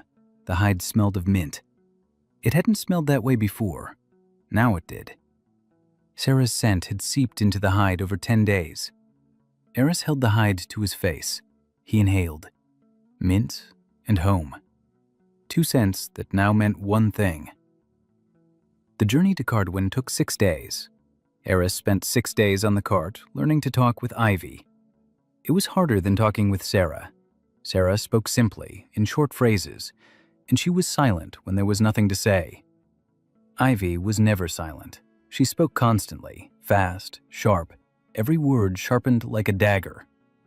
Eris didn't understand half of it, but he listened, the way you listen to a stream in the forest. Not for the meaning, for the rhythm. Ivy talked about the duchy, about her father who was sick and wouldn't admit it, about her mother who died when she was 5, about her brothers who didn't survive. 3. All 3 were born with empty cores and didn't make it past their first year. Ivy is the only one, the last one, with a dim core that glows like a stub. In a world where mana is everything, she was almost nothing. Almost. Because mana doesn't require a mind, and Ivy had enough mind for 3. Eris listened to her story and sniffed the air. With every word, Ivy's scent changed. When she spoke of her father, it smelled of bitterness. When she spoke of her brothers, it smelled of salt and old tears. When she spoke of herself, it smelled of iron, cold, hard. She had forged herself from what remained, from stubbornness and anger and a refusal to die quietly. Eris respected that. In the forest, those are the ones who survive. On the 3rd day of the journey, Ivy saw Eris eat for the first time. The caravan stopped for lunch. The cook laid out bread, cheese, and meat on the table. Eris looked at the table. He took a piece of raw meat from the supplies, not from a plate, from the bag of provisions. Raw, red, cold. He sat down on the ground and began to eat, with his hands, with his teeth, without any expression on his face, like a wolf eats, methodically and quickly. Ivy stood and watched. 12 years at court had taught her not to show emotion, but here she forgot. Her face went blank. Her jaw dropped. She asked him what he was doing. Eris raised his head, meat in his hands, blood on his chin. He said one word. Eating. Ivy closed her mouth, opened it, closed it again. Then she said that people prepare meat before eating it. They fry it, boil it, salt it. Eris thought, why? Meat is meat. Fire ruins the taste. Ivy sat down across from him, right on the ground. A dress worth 200 silver pieces in the dust. She said that if he was going to live among people, he needed to eat like a human. Eris looked at her, looked at the meat, looked back, said he'd try it. That evening, he ate roasted meat for the first time. He chewed for a long time. It was dry and tough and had lost half its flavor. But Ivy was watching, and he swallowed, because she asked. And when someone from the pack asks, you listen, even if the request is silly. On the 4th day, something happened that no one expected. The caravan was passing through a narrow gorge, cliffs on both sides. The road wound between the rocks. Eris was standing on the wagon and suddenly froze. His nostrils flared. His eyes widened. He jumped off the cart, silently, quickly, like a cat leaping from a fence, without a sound. Ivy shouted at him to ask what was wrong. Eris didn't answer. He ran ahead of the caravan. The guards didn't have time to react. He moved faster than they expected. Much faster. The man in the wyvern hide ran barefoot over the rocks so fast that the horses couldn't catch up to him. He stopped 100 meters ahead of the caravan. He stood in the middle of the road and raised his hand. Halt. The caravan stopped. Eris stood and looked up, at the cliff to the right. There were people there, 12 of them. Crossbows, swords, light leather armor. Bandits. An ambush. They were waiting for the caravan to go deeper into the gorge. Then they would block the exit and rob them in the tight space where the guards couldn't turn around. Standard tactics, effective, Many caravans had been lost in this gorge. Eris saw them through the eyes of a beast, not as people, as predators hunting in a pack. A poorly organized pack, without a leader, no hierarchy. 12 loners who decided that together they were stronger. They were wrong. He walked toward the cliff. One of the bandits shouted a warning from above. Eris didn't stop. He began to climb, without a rope, without a safety line. His fingers found cracks in the rock, as if the rock itself were telling him where to grip. 12 years of rock climbing in the forest, on cliffs covered in moss and ice and the slime of creatures. These cliffs were dry and warm, a playground. He climbed up in 30 seconds. He stood at the edge. 12 men with weapons were looking at him. Eris looked at them. They stood in a semicircle, crossbows aimed, swords at the ready. Eris tilted his head, slightly, like wolves do, and exhaled. Not a growl, not a scream. An exhalation, slow, deep, with something at the bottom, something that wasn't a sound, something that came not from his throat, but from his chest, from where other people have mana. In Eris, there is emptiness, and emptiness knows how to crush. The nearest thug dropped his crossbow. His hands stopped obeying him. The second stepped back. The third sat down on the ground. His legs buckled. The rest stood but trembled, slightly, violently, one after another. Weapons clattered in their shaking hands. Eris didn't move. He just stood and watched. 30 seconds. A minute. The bandit leader, a large man with a scar on his throat, did what none of his men expected. He dropped his sword, raised his hands, and said they were leaving, right now, without loot, without discussion, just leaving. Eris nodded. The bandits left, quickly, without looking back. 3 minutes later, the gorge was clear. Eris climbed back down. He walked over to the caravan. Ivy was standing by the carriage, white as a sheet. The guards stood with their swords at the ready. Everyone was looking at Eris. He walked past them, jumped onto the wagon. He sat down. He pulled a carrot from his supplies, took a bite, looked at Ivy, said they could go. Ivy opened her mouth, closed it, then asked in a quiet voice what that was. Eris shrugged. He said they reeked of intent and he showed them it wasn't worth it. Ivy asked how. Eris thought, chose a word. He said he had asked. 12 armed bandits had left because a barefoot teenager had asked them to. Ivy got into the carriage. She closed the door and sat there for 2 hours in complete silence. She was going over everything she knew about the world, and the world didn't add up. On the 6th day, they arrived in Cardwin. The city was 20 times larger than Linden. Stone walls, 3 tiers, a castle on a hill, flags bearing the family crest. Eris stood on the cart and watched. The city smelled of sickness. The very ground beneath him smelled of sickness. The withering here was stronger, much stronger. The mana in the air wasn't liquid like in Linden. It was almost absent, like water in the desert. A drop here, a drop there, emptiness between the drops. Eris placed his palm on his chest, where the heart of emptiness lay. It responded, quietly, dully, like a tuning fork. The emptiness in his chest sensed the emptiness in the earth and responded.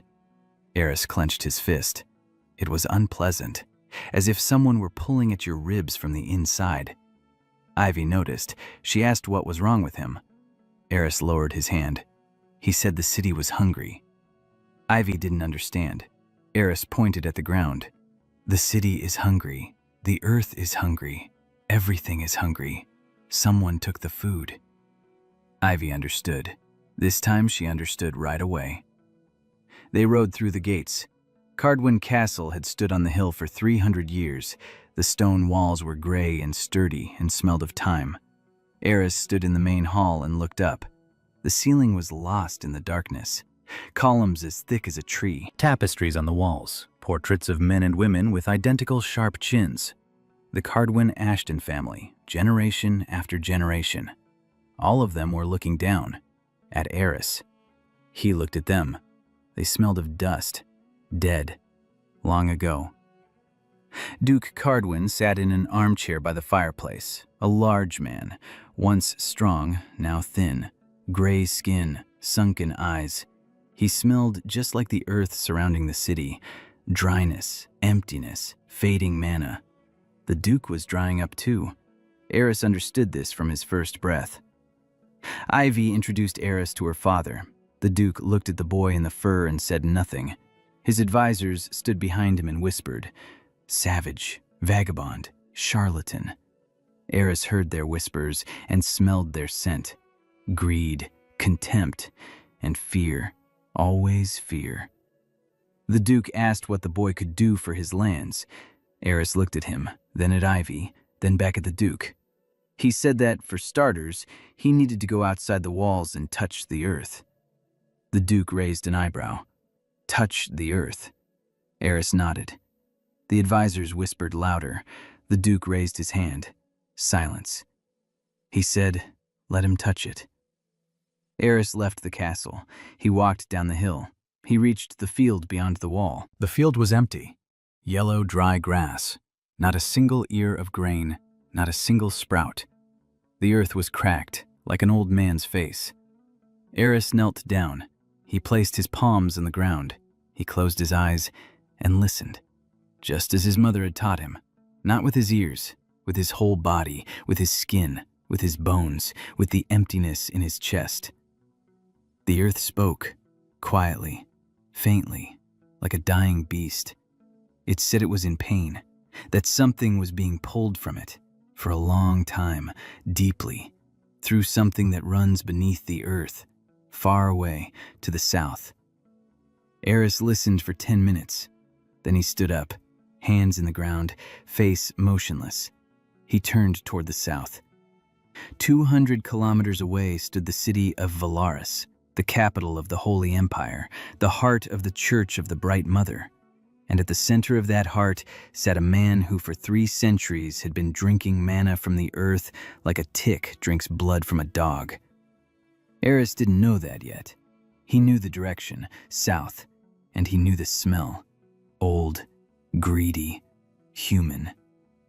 He returned to the castle. He told Ivy and the Duke that someone in the south was drawing mana from the earth through underground channels. The channels were old, hundreds of years old.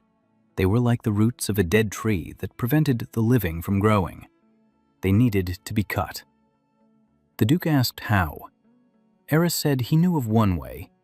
We need the blood of someone who has no mana, his blood. If we pour it into the spot where the channel is closest to the surface, the heart of the void in the blood will block the channel, temporarily for a few months. But that will be enough for the earth to begin to recover. The Duke was silent. The advisors were silent. Ivy was silent. Eris didn't understand why everyone was silent. He proposed a solution. Simple, practical. In the forest, when you propose a solution, the pack nods and goes to do it. Here, everyone stands and is silent. The Duke finally asked how much blood. Eris thought. He estimated by the smell. The channel is deep, wide.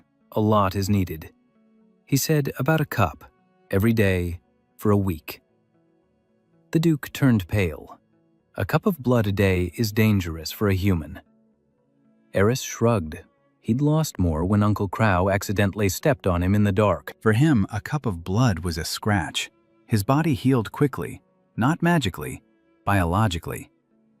16 years among SSS rank creatures. His body had adapted or died. It had adapted. The next morning, Eris stood in a field beyond the wall. In his hand, a knife made from Fenrir's fang. A cup lay nearby. He had found the spot where the channel ran closest to the surface. The ground was colder here. No grass grew at all. A circle of dead soil 3 paces in diameter. Eris cut his palm. Dark blood flowed into the bowl. He poured the blood into the crack in the ground. The earth absorbed it, greedily, quickly, like a parched throat drinking water. The heart of the void in the blood was doing its work. It met the mana flowing through the channel and absorbed it. Not forever, but the channel was narrowing. The flow was weakening, as if a rag had been stuffed into a pipe. Water still flows, but it is no longer a river, a trickle. Eris did this every morning, 7 days, a cup of blood every day. On the 4th day, his head was spinning. On the 5th, he collapsed after the procedure. He got up. He walked back. He didn't tell anyone. On the 6th day, Ivy found him sitting against the castle wall, pale, with dark circles under his eyes. She crouched down beside him, looked at his hand, roughly bandaged, with cloth made from his own hide, blood seeping through. She asked why he hadn't said he felt sick. Eris didn't understand the question. Bad is when you're dying. He wasn't dying, he was just dizzy. That wasn't bad. It was uncomfortable. There's a difference. Ivy clenched her fists, her nails dug into her palms. She said he was an idiot. Eris agreed. Mom used to say that too, often, with tenderness. Ivy wasn't tender. She was angry. Angry because this boy was giving his blood to save her land, hers, not his own. He didn't care about the Duchy of Cardwin. He didn't care about titles or politics. He simply saw that the land was sick and set about healing it, just as he'd healed the girl in Birchwood, just as he'd healed the wyvern in the quarry. Simply because if it hurts, it needs to be healed, that's all. No conditions, no bargaining, no calculation. Ivy hated him for it, because she couldn't do that. She calculated, she weighed things, she bargained. Every action had a price, and every price was up for negotiation. But he simply cut his arm and poured blood onto the land because the land was sick.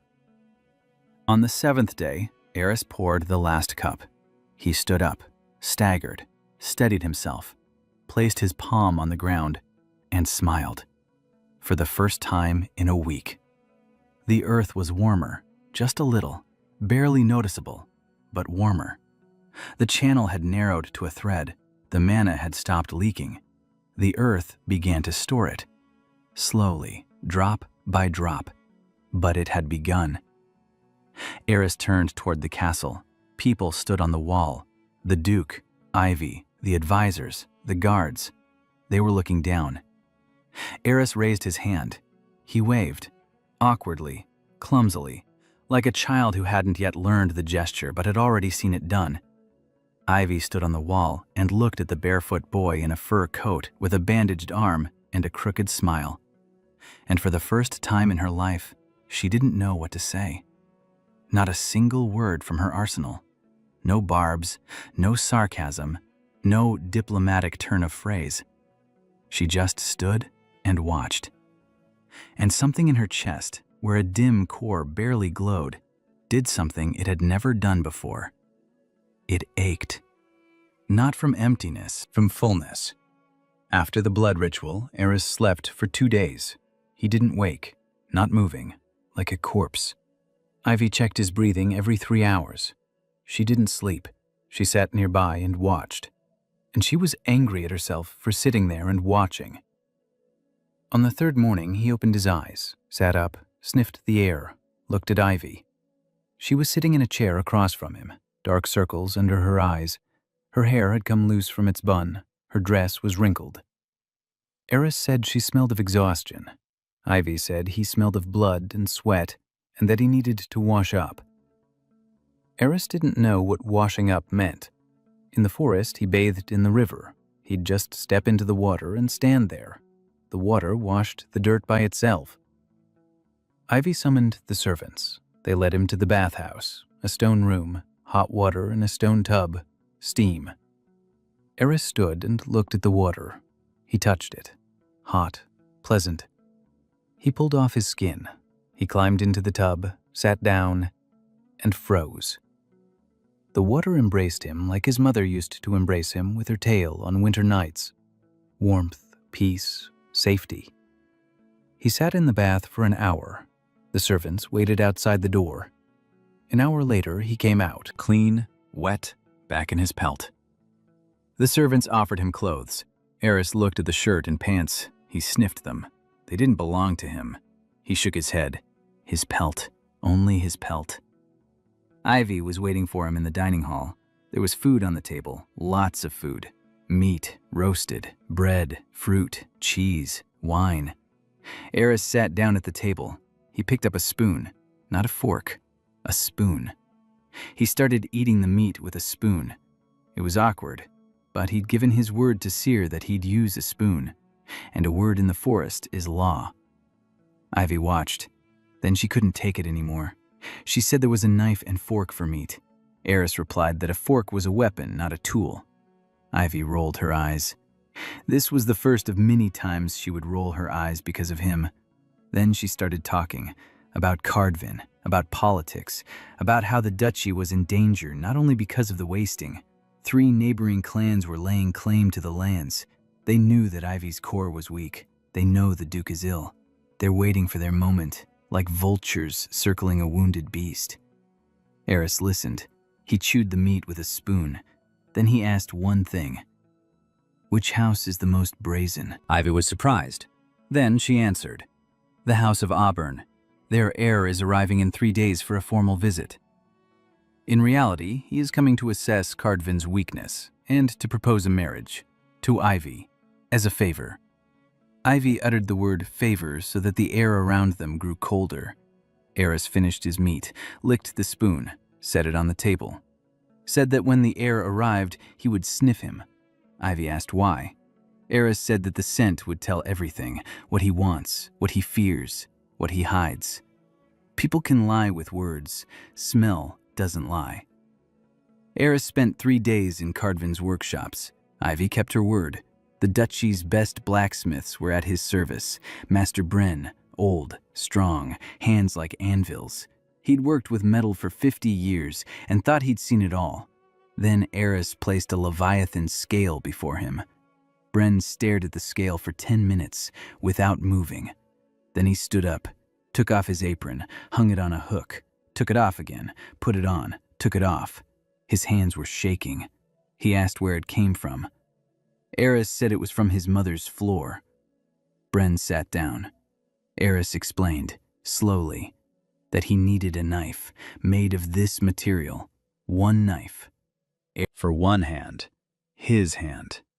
The knife had to be light and thin and cut through everything, absolutely everything. Bren said he couldn't work with this on his own. He needed heat that wasn't in his forge. Leviathan scales melt at a temperature twice that of ordinary steel. Eris thought for a moment. Then he took something else out of the pouch. A small stone. Red. Warm. Firestone. In the forest, they lay underfoot like pebbles. A creature named Ashbreather exhaled them when it sneezed.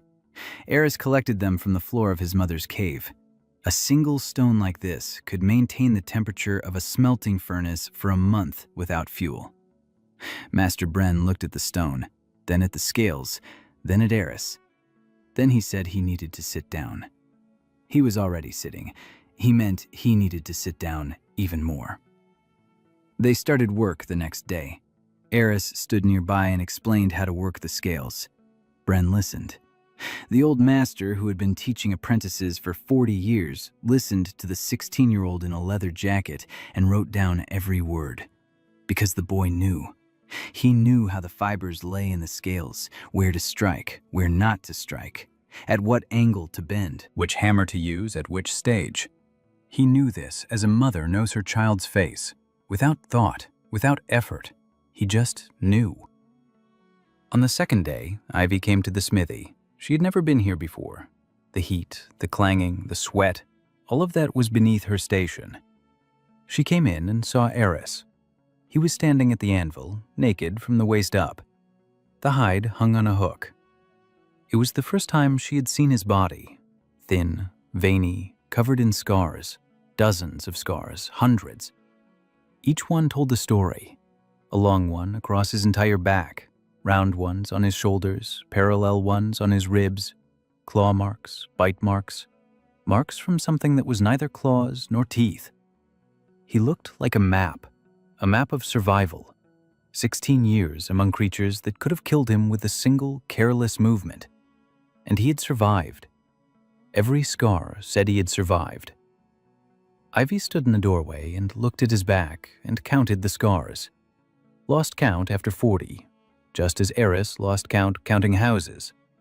After 40, there were many. He had many scars, and he wasn't ashamed of a single one. Eris turned around, saw her, nodded, went back to work. To him, her presence was natural. A member of the pack had come to watch. That was normal. Ivy approached, stood beside him, silently. She watched as Bren struck the scales with a hammer, as the scales slowly gave way, how the outline of the blade emerged from the shapeless lump. Eris corrected every blow, a little to the left, harder, quieter. Stop, turn it, strike again. Like a conductor, Bren was the orchestra, the anvil was the stage, and from beneath the hammer, something was being born that the world had never seen before. A knife forged from the scales of Leviathan, based on a design that existed only in the mind of the boy from the forest. Ivy stood nearby for 3 hours. She didn't say a word. Then she left. She stopped in the hallway, leaned against the wall, placed a hand on her chest. The dull core inside was warm. Warm for the first time in years. Not from mana, from something else. She didn't know what. She was angry that she didn't know. On the 3rd day of blacksmithing work in Cardwin, the heir to the Auburn family arrived. His name was Derek Auburn, 22 years old, handsome, well-groomed, A-rank mana, a strong core, a strong family. He arrived with an escort of 10 horsemen, all in silver armor, all with contempt on their faces. Eris was standing in the castle courtyard, cleaning scale from scale, when the escort rode through the gates. He looked up, sniffed, and frowned. Derek Auburn smelled unpleasant, not like a bad person, like an empty one. Lots of perfume, lot of metal, a lot of mana, and underneath it all, nothing. Empty, like a beautiful vessel without a bottom. Derek dismounted. He saw Eris. He smiled, indulgently. He asked the nearest guard who this ragged fellow was. The guard hesitated. Eris did not hesitate. He approached Derek, closely, very close. Closer than is customary among people. In the forest, the distance between beasts signifies status. The closer you are, the higher you're standing. Only an equal or a superior can come that close. Eris came that close. Derek stepped back, instinctively, and immediately grew angry at himself for retreating. Eris looked him in the eyes, tilted his head, sniffed his neck. Derek pushed him away. His hands were shaking, not from anger, something else. Something ancient stirred within him at contact with Eris. Something his body remembered, but his brain had forgotten. A prey reflex. Derek Auburn, heir to a great house and an A-rank mage, felt like a rabbit for the first time in his life. Eris stepped back. He turned to Ivy, who had stepped out onto the porch. He said her 3 words. "He's lying, that's all." Ivy looked at Derek, at Eris, and for the first time in 3 days, she smiled. A reception in honor of Derek Auburn was scheduled for the evening. The castle's great hall, candles, tapestries, a long table with food that Eris mostly didn't recognize. Duke Cardwin sat at the head of the table, thin and gray, but upright. He showed no weakness in front of a guest. Ivy sat to her father's right, a dark blue dress with silver embroidery, her hair styled more elaborately than usual. Eris didn't understand why. Hair is hair. Why twist it into elaborate structures? He was seated at the far end of the table, between 2 advisors who looked at him as if he were a stain on the tablecloth. Eris didn't mind. From here he could observe and smell. The hall reeked of dozens of scents: food, wine, sweat, perfume, fear, boredom, lust, greed.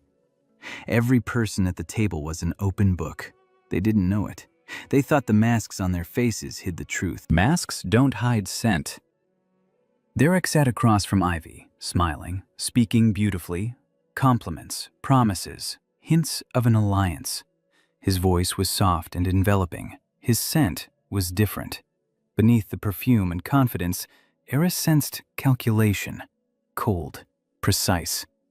Derek didn't want Ivy. He wanted Cardwin, the lands, the castle, the trade routes. Ivy was an afterthought, unpleasant, necessary. He planned to marry her, to claim the title, and then... Eris frowned. The scent was shifting. Beneath the calculation lay something else, deeper, darker. Anticipation, impatience. Like a beast that sees its prey trapped and waits for it to stop struggling. Derek didn't just want Cardwin. He knew Cardwin was dying, and he was waiting. Eris set down his spoon. He stood up.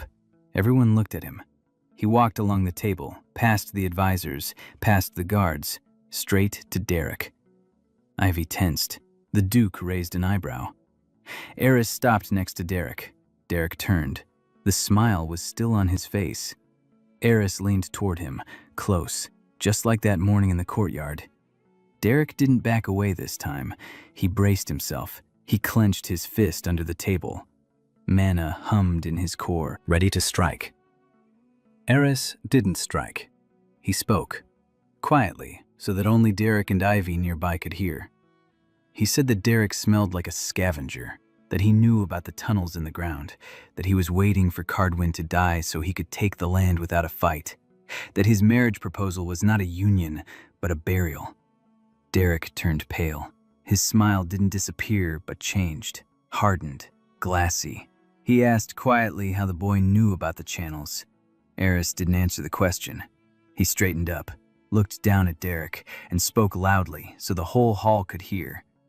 He said that this man knows why Cardwin's land is dying, and he's keeping quiet. The hall fell silent. Derek stood up. His chair fell backward. Mana flared within his body. The air around him heated up. It crackled. He was an A-rank mage.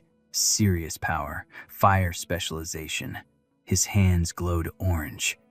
He said he wouldn't tolerate insults from a savage without mana. Eris stood before him, barefoot, unarmed, without mana. Derek struck, quickly, without warning, a fireball the size of a human head, straight at Eris's chest. The ball flew, and a meter before Eris's chest it began to shrink, like a candle in a draft. The fire died out. The mana dissipated. It was sucked into the void, into a hole in his chest that couldn't be seen, but could be felt. The ball vanished, without a sound, no flash. It simply ceased to exist, as if it had never been there. Eris stood in the same spot. He didn't move. He didn't blink. Not even a hair stirred. He looked at Derek. Derek was looking at his hands. Empty. His best strike, the spell that pierced a stone wall, vanished, dissolved in a boy without mana. The hall was silent. The Duke slowly rose from his chair. His face was pale, but his eyes were alive. Alive for the first time in months. Ivy sat and looked at Eris, at his back, at the wyvern hide, at his bare feet on the stone floor. He stood before an A-rank mage and didn't even tense up. As one stands before the rain, unpleasant but not dangerous. Derek stepped back. His men at the table stood up, hands on their weapons. Eris didn't turn toward them. He looked at Derek, and for the first time since he'd been in the human world, his face truly changed. Not a smile, not a frown, something else, something animalistic. The shadow of something ancient and immense flashed across his eyes like a fish beneath the surface of a lake. There, and then gone. Derek saw it, and his knees buckled. He didn't fall, but he staggered, and everyone saw it. The heir to the Auburn family, an A-rank mage, staggered from the gaze of a boy without mana. Eris turned away. He walked back to his seat, sat down, picked up his spoon, continued eating, as if nothing had happened. Because for him, nothing had happened. In the forest, such incidents happened every day. Whoever growls, you show that you're superior. He falls silent. You keep eating. Just another dinner. Derek left the castle an hour later. His escort rode in silence. 10 horsemen in silver armor, and not a single one looked back. Derek sat in the saddle, staring straight ahead. His hands were still trembling, not from fear, from emptiness.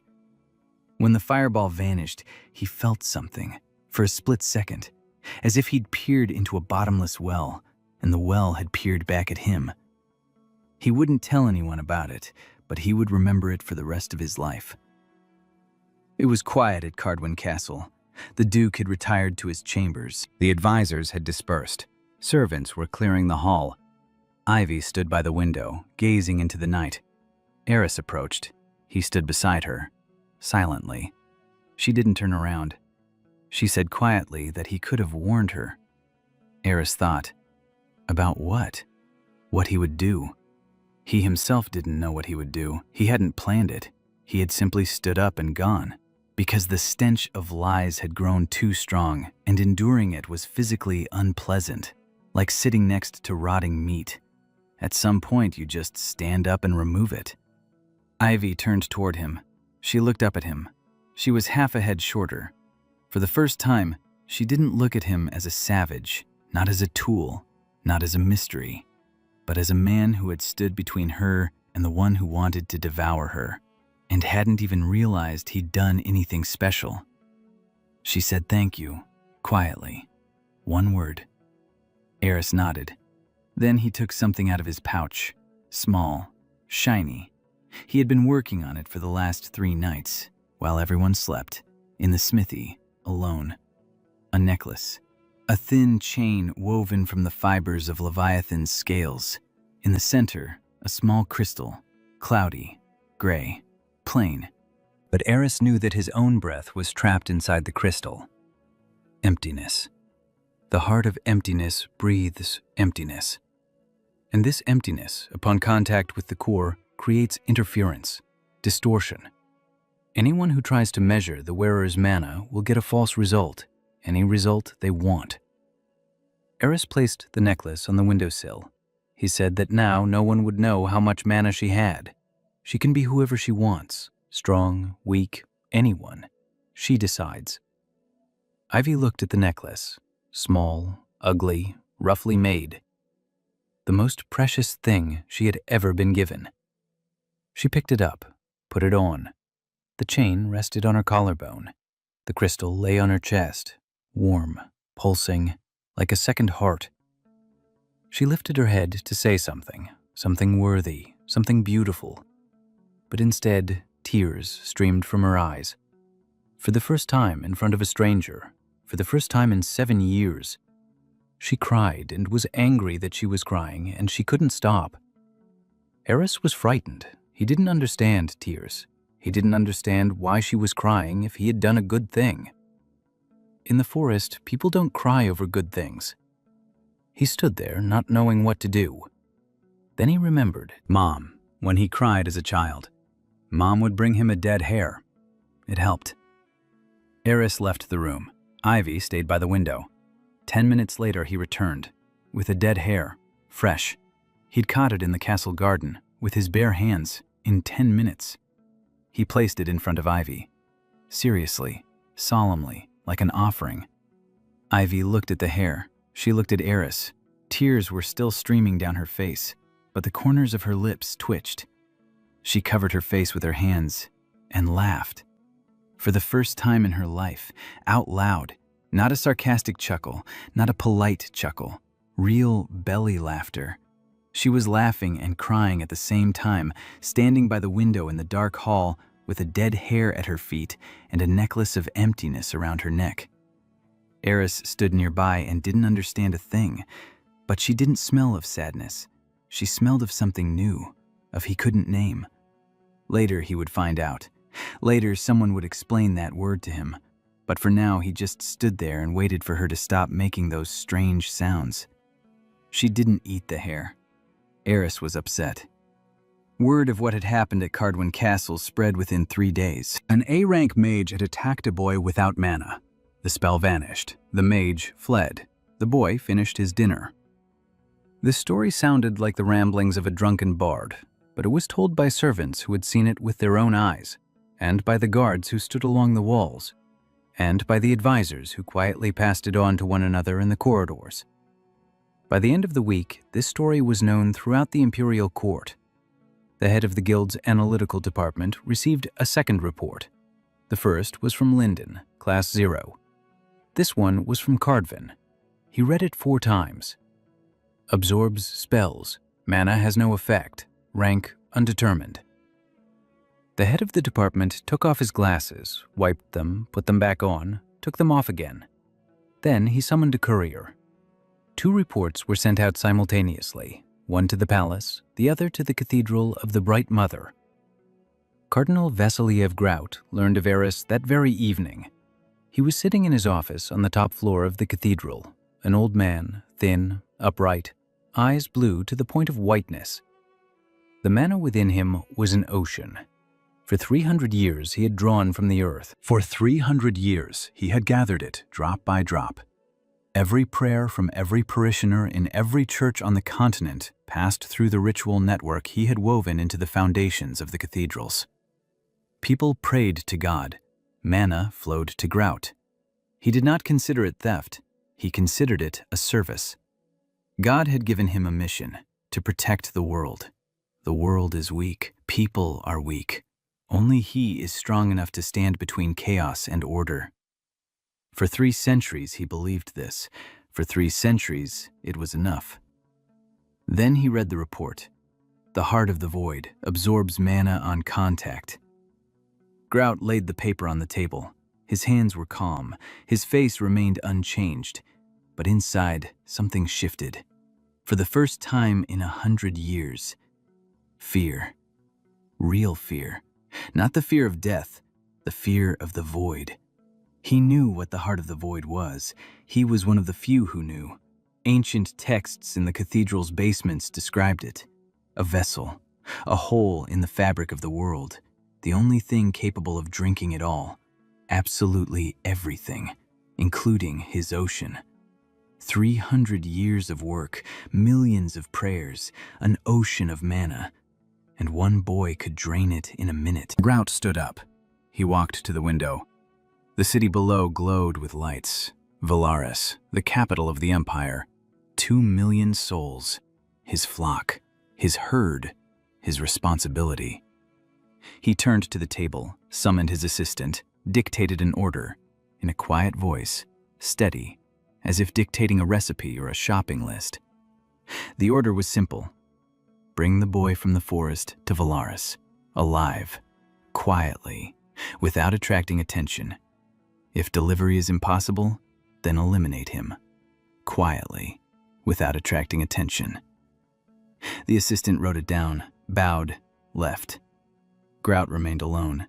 He sat down in a chair, closed his eyes. 3 centuries ago, he was a young priest who believed he could save the world. 3 centuries later, he was an old priest who feared a boy with a hole in his chest. Irony. He would have appreciated it if he remembered what irony was. While Grout was making plans from the Valaris Tower, Eris in Cardwin was busy with an important matter. He was learning to put on a shirt. Ivy insisted. After the incident with Derek, the Duke had officially declared Eris a guest of the Cardwin Ashton. A guest of the house cannot walk around in a wyvern's hide. It is a breach of protocol. Eris didn't understand what protocol was. Ivy explained. Rules that must not be broken in front of people. Eris asked when it was okay to break them when no one was watching. Ivy said yes. Eris said that in that case, they weren't rules, but a performance. In the forest, the rules are the same for everyone. You don't bite a member of the pack, ever. Not in front of anyone. Not a single one. Not in front of people. That's the rule. What people do is just a show. Ivy opened her mouth to object. She closed it. He was right. She knew he was right. It infuriated her. He put on a shirt, a white one, with buttons. He hated every single one. The buttons were small and slippery and pointless. Why cover the fabric with yet another tiny thing? Ties are easier. Even claws are easier. He spent 20 minutes buttoning the shirt. Ivy stood in the doorway and watched. Her face was stony, but the corners of her lips trembled. She held on, barely. When he fastened the last button and turned to her with the look of a warrior who had slain a dragon, she couldn't take it anymore.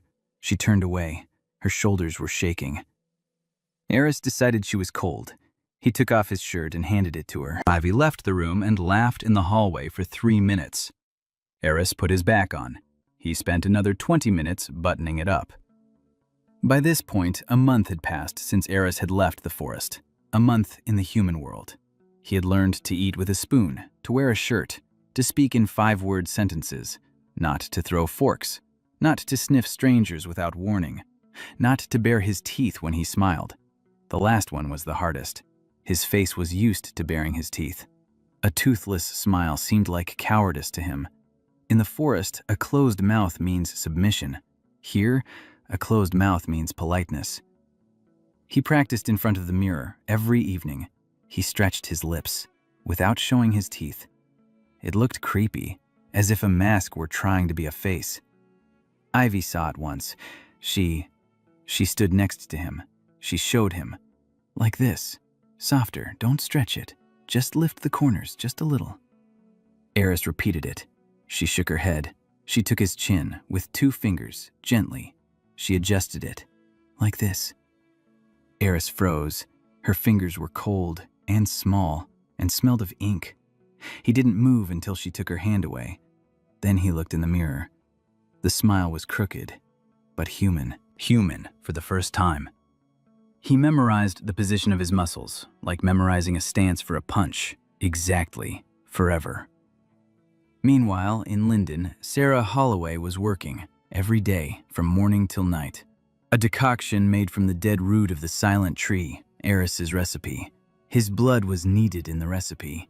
He'd left her a vial before leaving, a small one, dark glass, 20 drops, enough for 2 months. Sarah used it sparingly, drop by drop. Patients came every day. Word of the cure for wither had reached neighboring towns. People traveled to Linden from all over the duchy. Sarah treated them, silently, patiently, everyone. She slept only 4 hours a day. She was losing weight. She was turning pale, but she didn't stop. Because every patient she saved was someone her mother hadn't been able to save. Every time the potion worked and the patient took their first deep breath, Sarah felt the hole inside her grow a little smaller. Not from mana, from purpose. At night, she reread the herbarium Eris had given her, or rather a copy of it. She had copied every recipe in duplicate. She gave one to him, she kept the other for herself, and she added new entries every day, observations, dosages, reactions. She was building a new medicine, brick by brick, line by line, drop by drop of his blood. Sometimes at night, she would take out a bundle of silence herb, a gift from her mother. She would smell it, not brew it, she just sniffed it. The herb smelled of the forest, and of something else, something big and warm and infinitely patient. The scent of a creature that had nursed someone else's cub for 16 years. Sarah pressed the herb to her chest and fell asleep. For 4 hours. That was enough. In Cardvin, the end of the 5th week, what Eris had been waiting for since day 1 happened. A messenger arrived at the castle, from the Valerian Chancellery, an official invitation. His Majesty Emperor Veller requests that Eris Grimm come to the capital as a guest, as a subject of scientific interest, as a curiosity. The wording was polite. The messenger's aura was unmistakable. Fear, an order, urgency. This was no invitation. It was a summons. Ivy read the letter, reread it, set it on the table, looked at Eris. He was sitting in the corner, sharpening a knife made from Leviathan scales. Bren had finished it 3 days ago. The knife was beautiful, black with a green sheen. Light, so sharp it cut through the air. Literally. If you ran the blade quickly, a visible line remained, like a crack in space. Bren cried when he gave it to Eris, not out of sadness, because he had created the best thing in his life and knew he would never make anything like it again. Ivy told Eris that going to the capital was dangerous. The church is there, the guild is there, everyone who wants to use or destroy him. Eris looked at the knife, then at Ivy. He said he needed to go to the capital. The answers are there. The channels that suck mana from the earth lead there. The one who steals life from the earth is there. Eris wants to find him and sniff him out. Ivy said it was suicide. Eris said he didn't know that word and that Sarah had used it too, and that he finally needed to find out what it meant. Ivy explained. Eris thought about it. Then he said no. He doesn't want to die. He wants Mom to stop being sick. To do that, he needs to find the one who's drying up the earth. The earth and the forest are connected. If the forest dies, Mom will die. If Mom dies, he'll burn everything. He said that last part calmly, without anger, like a fact. Just as they say the sun rises in the east. If his mother dies, he will burn everything. It's not a threat. It's the weather. Ivy listened and understood that he wasn't exaggerating. The journey from Cardwin to Valaris took 12 days. Ivy traveled with him. She wasn't going to let him go alone. A savage in the capital without supervision is a disaster. The Duke objected. Ivy didn't listen. She was an heiress, but she had enough stubbornness in her for 3 dukes. On the 4th day of the journey, Eris sensed a new scent. They were being followed by 2 people, quiet, fast. They smelled of steel and poison and something sour. Professionals, not bandits.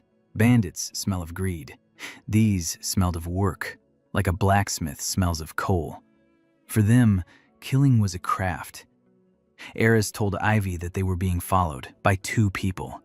Ivy turned pale. She asked what to do. Eris said he'd handle it, at night. At night he didn't sleep. He lay by the fire. He waited. They came during the 3rd watch. 2 silhouettes, black against black, moving like shadows, almost silently. Almost. Silent to a human. To Eris, they stomped like a herd of boars. He was used to the silence of the forest. True silence, where SS rank beasts glide between the trees and the only sound is a heartbeat. These 2 were loud and slow and reeked of nerves. They approached the camp. Eris lay with his eyes closed. The assassin drew his blade, thin, coated in poison. 1 step, another. Eris opened his eyes. The assassin froze. Eris's eyes glowed in the darkness, not with magic, with biology, like a cat's eyes or a wolf's. 16 years in the forest's darkness had changed his eyes. They reflected the moonlight, 2 pale fires in the darkness. The assassin had seen a lot in his career. He had killed mages and warriors and aristocrats. He wasn't afraid of people. But what lay before him now was not a man. Before him lay something with the eyes of a predator and the body of a boy. And it looked at him the way a wolf looks at a mouse, with mild interest and absolute calm. The assassin took a step back. Professional instinct, not reason, instinct. The one that says, get out of here right now. The second assassin was bolder, or stupider. He threw a knife, quickly, precisely, straight for the throat. Eris turned his head. The knife flew past, by a hair's breadth. He didn't dodge, he simply turned his head. The way you turn when you hear an interesting sound, no faster and no slower than necessary. Then he stood up, slowly. He rose from the ground in a single motion, without using his hands, without effort, like a cat. The killers stood 10 paces away. Eris stood between them and the sleeping Ivy. He didn't assume a fighting stance. He didn't draw a knife. He just stood there. And that was the scariest thing of all. Because anyone who doesn't prepare for a fight is either a fool or so far above it that the fight doesn't exist for him. Eris exhaled, the same way he had in the ravine with the bandits, slowly, deeply, from the emptiness in his chest. The pressure fell over the clearing like a blanket, heavy, wet, cold. The first killer fell to his knees. His body gave out. His legs buckled on their own. His hands opened. The blade fell into the grass. The second one held his ground, for a second.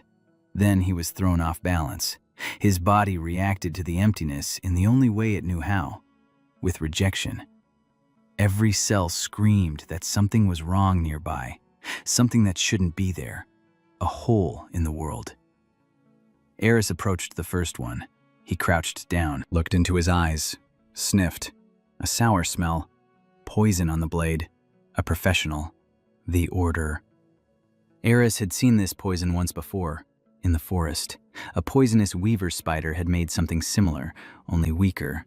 This poison was concentrated, the work of a human. He asked quietly who had sent him. The assassin remained silent. Eris leaned closer. His face was a palm's width from the assassin's. His eyes glowed in the darkness. He asked again, in the same tone, quiet, calm, almost gentle, like a mother asking a child where it hurts. The assassin spoke. He didn't want to. His body decided for him. His tongue began to move on its own, like Derek's legs when he swayed backward. An ancient reflex. Submission. The body recognized the leader before the mind could object. The church. Cardinal Grout. The order was to bring the boy back alive. If that was impossible, then dead. Eris nodded. He stood up. He walked away. The killers lay on the ground, alive, unharmed. He hadn't touched them. Why would he? They were the ones sent, not the ones who decided. A hunting dog isn't to blame if its master points to a hare. The master is to blame. He returned to the fire. He lay down. He closed his eyes. A minute later, he fell asleep. The killers lay there for another hour. Then they got up and left, silently, without looking back. Like Derek, like gangsters, like everyone who stood before Eris and realized that what stood before them was not what they had expected. In the morning, Ivy woke up and saw a knife in the grass, a thin one, with poison on the blade. She looked at Eris. He was eating porridge with a spoon and watching the sunrise. She asked what had happened during the night. Eris said 2 people had come. They'd left. Ivy picked up the knife by the handle, carefully. She knew poisons. She'd been taught at court. She recognized this poison. Siren's tear. Deadly if it enters the bloodstream. Takes effect in 3 heartbeats. The church's arsenal. She put the knife back, looked at Eris. He finished his porridge, licked the spoon, put it away in a pouch, stood up, looked at her, said it was time to go, as if nothing had happened. Because for him, nothing had happened. 2 people came and left. Just another night. In the forest, someone comes every night. Ivy realized one thing at that moment. She realized that this boy had lived for 16 years in a place where every night was like that, where every day someone came to kill, where sleep meant vulnerability and waking up meant you had survived again. And he hadn't become hardened by it. He hadn't become angry. He hadn't become cold. He had become the one who eats a bowl after an assassination attempt and carves spoons for children. She mounted her horse, and for the first time in 12 years, she didn't think about politics for a single second in the entire hour. She thought about him. On the 12th day, they saw Valaris, the capital of the Holy Empire, a city of millions, walls of white stone, towers reaching into the sky, the cathedral of the bright mother in the center, the golden dome glistening in the sun. Eris stood on a hill and watched. The city was enormous, larger than anything he had ever seen in his life, larger than his mother's cave, larger than the lake in the center of the forest, bigger than the sky, or so it seemed. It smelled. Millions of smells. People, food, metal, stone, mana. And beneath it all, deep like an underground river, the smell of the one who sat in the center and drank. Old, greedy, tired, familiar. Eris clenched his fist. The heart of the void responded. Dull, heavy, like a drum before battle. He looked at Ivy. She stood beside him, pale, tense, but upright. He told her he could sense him, the one who drinks. He is here, in the center, beneath the golden dome. Ivy tightened the reins. The cathedral of the bright mother, Cardinal Grout. She knew. She'd suspected it for a long time. Now she knew for sure. They descended the hill and entered the gates. Valaris was a labyrinth. The streets intertwined like the roots of a tree. People flowed through them like water. Eris walked, trying not to go mad from the smells. A million people, a million fears, a million desires, all at once, all in his nose. In the forest, the smells were strong but few. Mom, the pack, prey, danger. 4 categories. Here there were 1,000 categories, and each one screamed louder than the last. He walked, clutching the little bag of salt. Salt smelled like home. Home meant peace. Peace meant he could think. He needed to think. Ivy had organized everything. She was in her element. The capital was her battlefield. She knew who to write to, who to bribe, where to stay, who to avoid. They settled in the home of Cardwin's sales representative, a small mansion on a quiet street, 2 servants, a garden behind the house. Eris went out into the garden first thing. He knelt down. He placed his hands on the ground. He listened.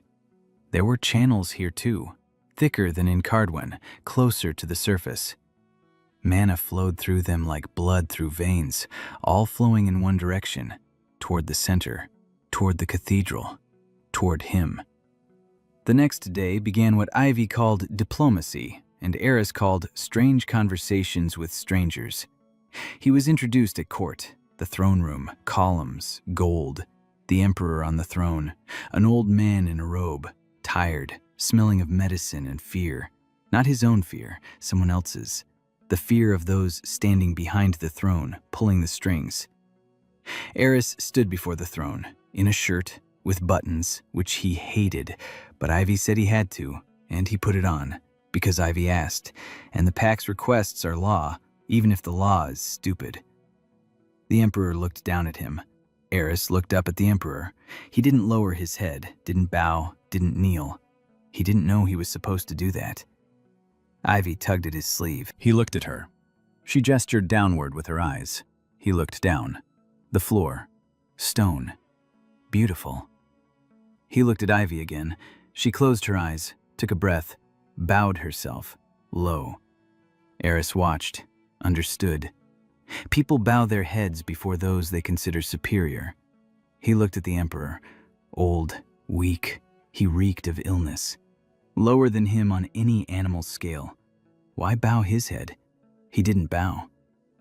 The hall fell silent. The advisors exchanged glances. The guards tensed. Ivy mentally said goodbye to life. The emperor.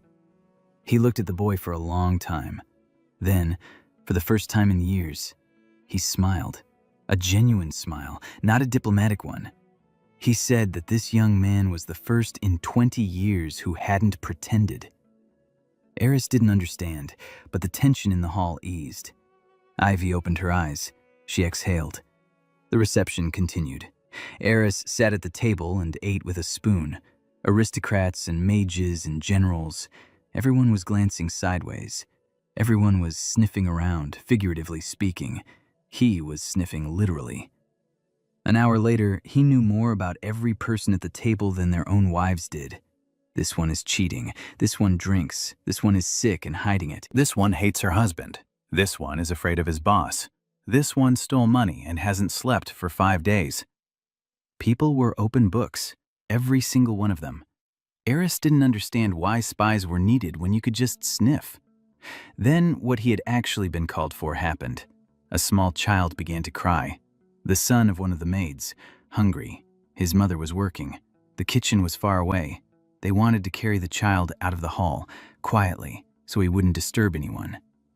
Eris stood up. Everyone fell silent.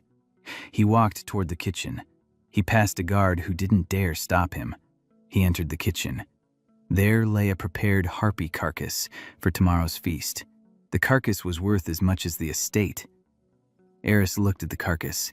He drew his knife, black, with a green sheen, and began to butcher it, with his bare hands and a blade made of leviathan scales. The cooks stood and watched. He moved like a master. No, like something beyond a master. He knew where every tendon was, every joint, every cutting point. He butchered the harpy the way an imperial chef cleans a fish. 10 minutes later, a cast-iron pot of broth was on the fire. Eris added herbs from the kitchen windowsill. The imperial chef had grown them for decoration. Eris used them for their intended purpose. The broth simmered for 5 minutes. Eris took it off the heat, poured it into a bowl, carried it into the hall, walked past everyone, past the aristocrats with their mouths agape, past the guards with their eyes wide, past the emperor who had risen from his throne. He approached the maid, handed her the bowl for the boy. The maid took the bowl with trembling hands. The child stopped crying. The smell of the broth, warm, thick, meaty. The child reached for the bowl. The maid began to feed him.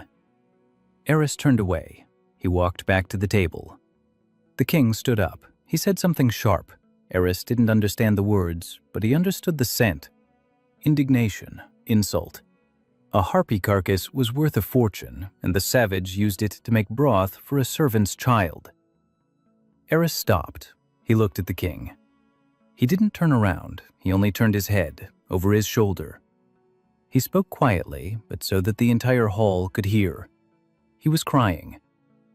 "In my pack, we don't cry from hunger." The hall was silent for a long time. Then something happened. A woman at the table, The wife of some count, she clapped, alone. Then another, then a third, a fourth, half the hall, not everyone, but half. They clapped quietly, as if they were afraid, but they clapped. Because the barefoot boy in the crookedly buttoned shirt had just said what each of them knew but was afraid to say. A hungry child is more important than a dead harpy. It's simpler than mana and older than titles. Ivy sat at the table. She didn't clap. She didn't cry. She didn't laugh. She looked at Eris, and in that moment, something inside her clicked into place, like the last piece of a puzzle. Click. She understood. Not with her head, not with her heart, with something deeper. She realized she would follow him anywhere, not because he was strong, not because he was useful, because he was the only person in her life who did the right things without thinking about the consequences. And because of that, the consequences always turned out to be right. 3 days had passed since the reception. For 3 days, Eris had walked through Valiris, sniffing the ground. Every intersection, every park, every corner.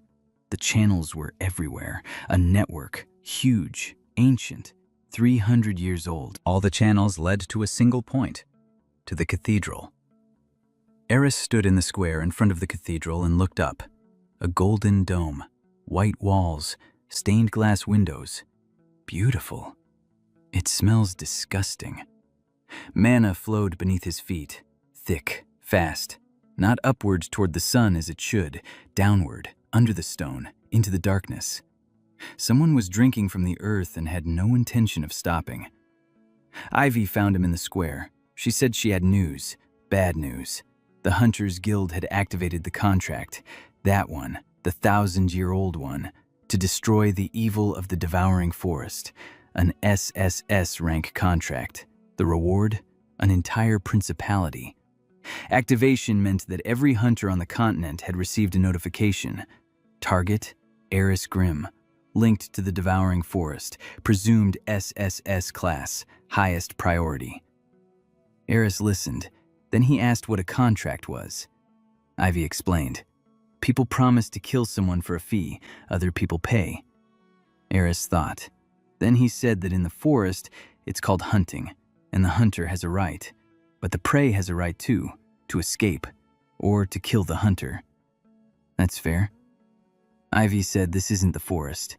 Eris said nothing. He thought about his mom, about how she sleeps curled up around her tail, about how Tyr whines at night, about how the mana was draining from the forest every day, because of the man under the golden dome.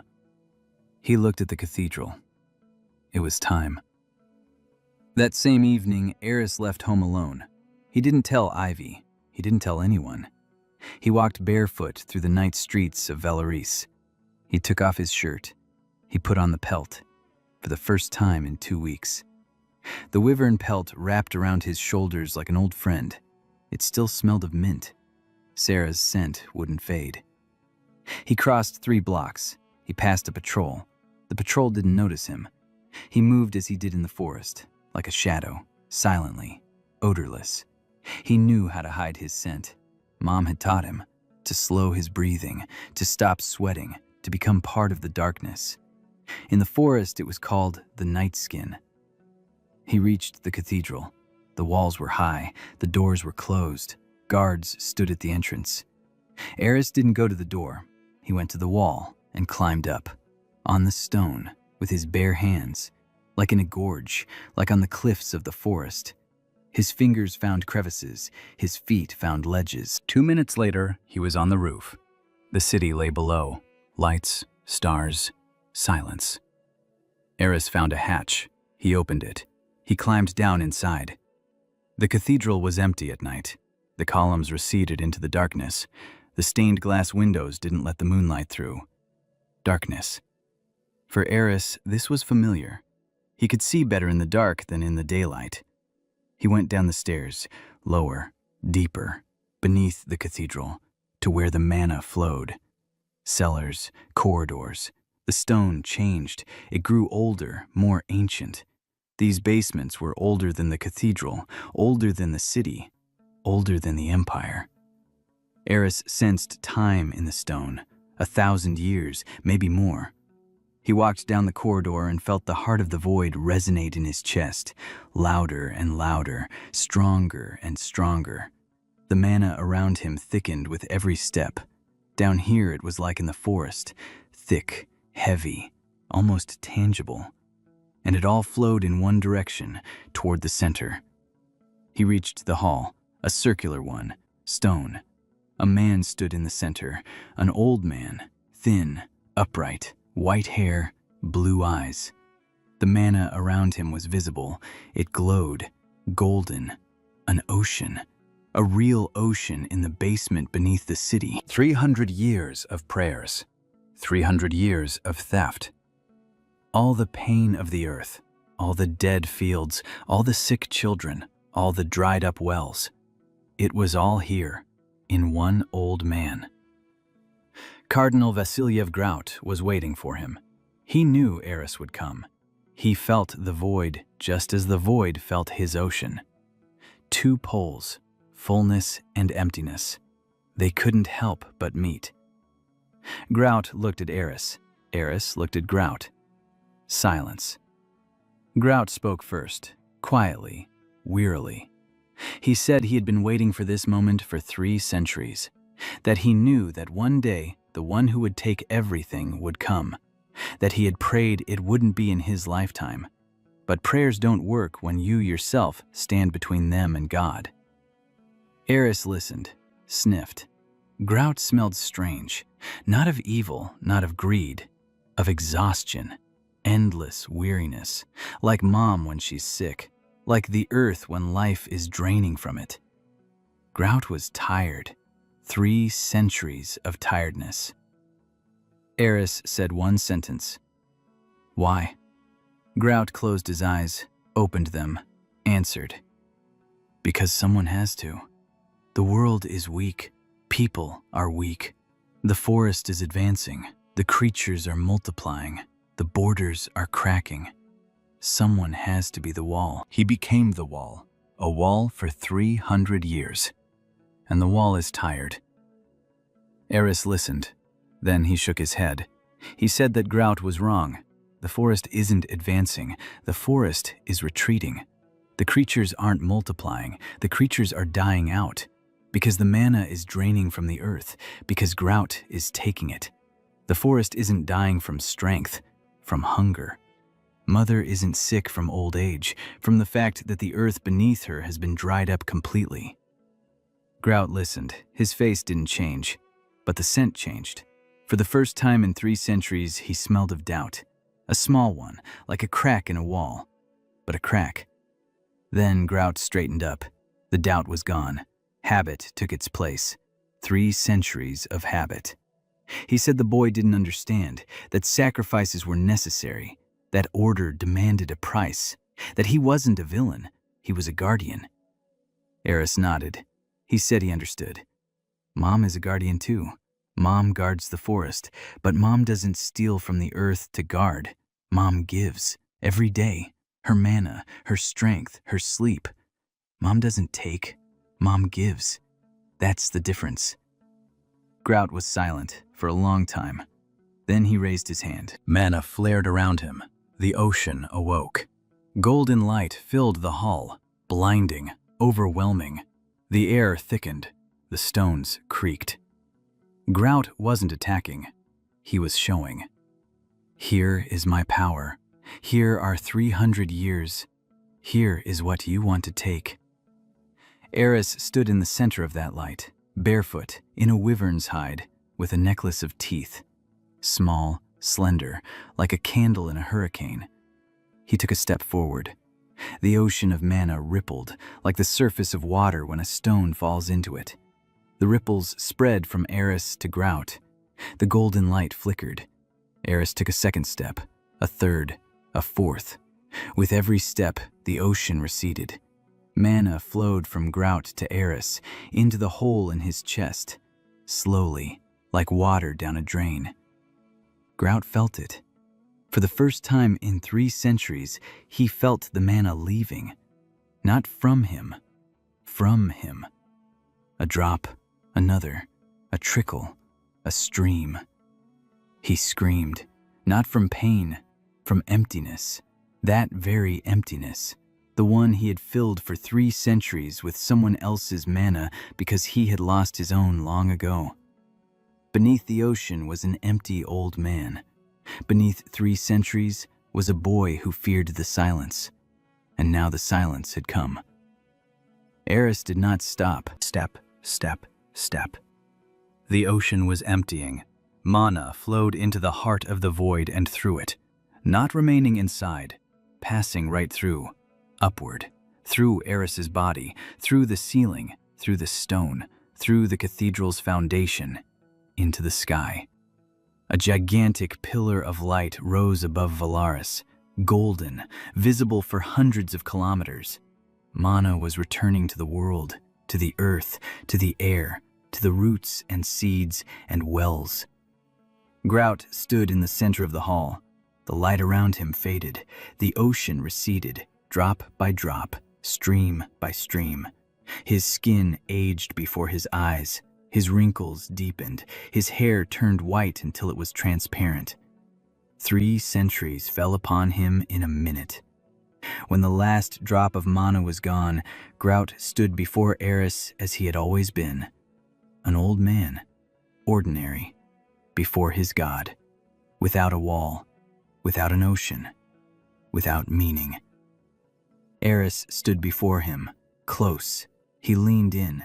He sniffed his neck, just as he sniffed everyone, just as he sniffed Derek, just as he sniffed the killers, just as he sniffed Ivy and Seru. Grout smelled of weariness, not malice, not remorse. Weariness, endless, 3 centuries worth. Eris straightened up, looked the old man in the eyes, and said quietly, "You smell like Mom before bedtime. Weariness. Go to sleep." Grout stood there, a second, 2, 3, then his knees buckled. He fell. Not from a blow, not from magic, from relief. For 3 centuries he had held the wall. For 3 centuries he hadn't truly slept. And now someone told him to go to sleep. Simply, without trial, without execution, just go to sleep. Grout closed his eyes, and for the first time in 300 years, he fell asleep, truly, deeply, like a child. On the stone floor of the crypt beneath the cathedral, Eris stood nearby. Then he took off the wyvern's pelt. He covered the old man. He was cold on the stone floor, and cold is death, as his mother had taught him. Eris straightened up. He looked up. Light was still streaming through his body. A pillar of mana pierced the stone and shot up into the sky. Across the entire continent, the same thing was happening at that very moment. Dry fields turned green. Dead groves blossomed. Wells filled up. Children who had been gasping for air took their first deep breath. Beasts in the Devourer's forest raised their heads. Mana was returning. Fenrir Grimwald opened one eye in his cave. A growl rolled through the forest. The trees trembled. Good boy. The eye closed. Fenrir fell asleep again. But for the first time in a year, his sleep was peaceful. The pillar of light faded by morning, slowly, like a dying bonfire. Eris stood in the basement and felt the last drops of mana flowing through him into the sky. His body ached, not on the outside, from the inside. The heart of the void had let an ocean pass through it and now hummed like a bell after a blow, low, heavy, endless. Eris sat down on the floor next to Grout. The old man was asleep, breathing evenly. For the first time in 3 centuries, his face was calm, not tense, not alert. Calm, like a child's. Eris sat and waited. He didn't know what he was waiting for. He just sat there. In the forest, after a great hunt, they sit and wait. The body must calm down, the blood must slow, breathing must return. He waited. Morning was breaking above. The cathedral opened its doors. The priests entered and found that the cellars were open. They went down. They found Eris and Grout. A shirtless boy wearing a necklace of teeth sat on the floor next to the sleeping cardinal, whom he had covered with a pelt. The priests didn't know what to do. They called the guards. The guards didn't know what to do. They called the captain. The captain looked at Eris. Eris looked at the captain. The captain decided to wait. A wise decision. An hour later, Ivy arrived. She had learned from the servants that Eris had left during the night. She hadn't slept until morning. She found him by a pillar of light. The whole city saw that light. The whole city was talking about it. Ivy went down to the basement. She saw Eris, pale, shirtless, without a pelt, wearing nothing but pants and a necklace. Grout was sleeping nearby. Emptiness all around. Literally. The mana that had filled these cellars for 3 centuries was gone.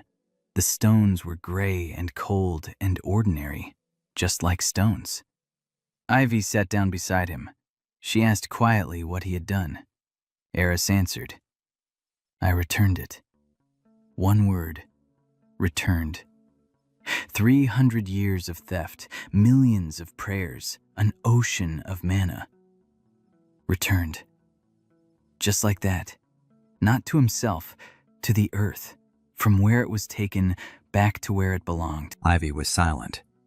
Then she reached out, placed her hand on his shoulder, heavily, just as he had once placed his hand on Sarah's shoulder. The same gesture. I'm here. You're not alone. We'll hunt together. She'd learned that gesture from him, not with words, with her body. Eris looked at her hand, then at her. He nodded. By noon, the news had spread throughout the city. Cardinal Grout had been deposed, not arrested, not executed. Deposed. The Imperial Council convened in 2 hours, the fastest session in history.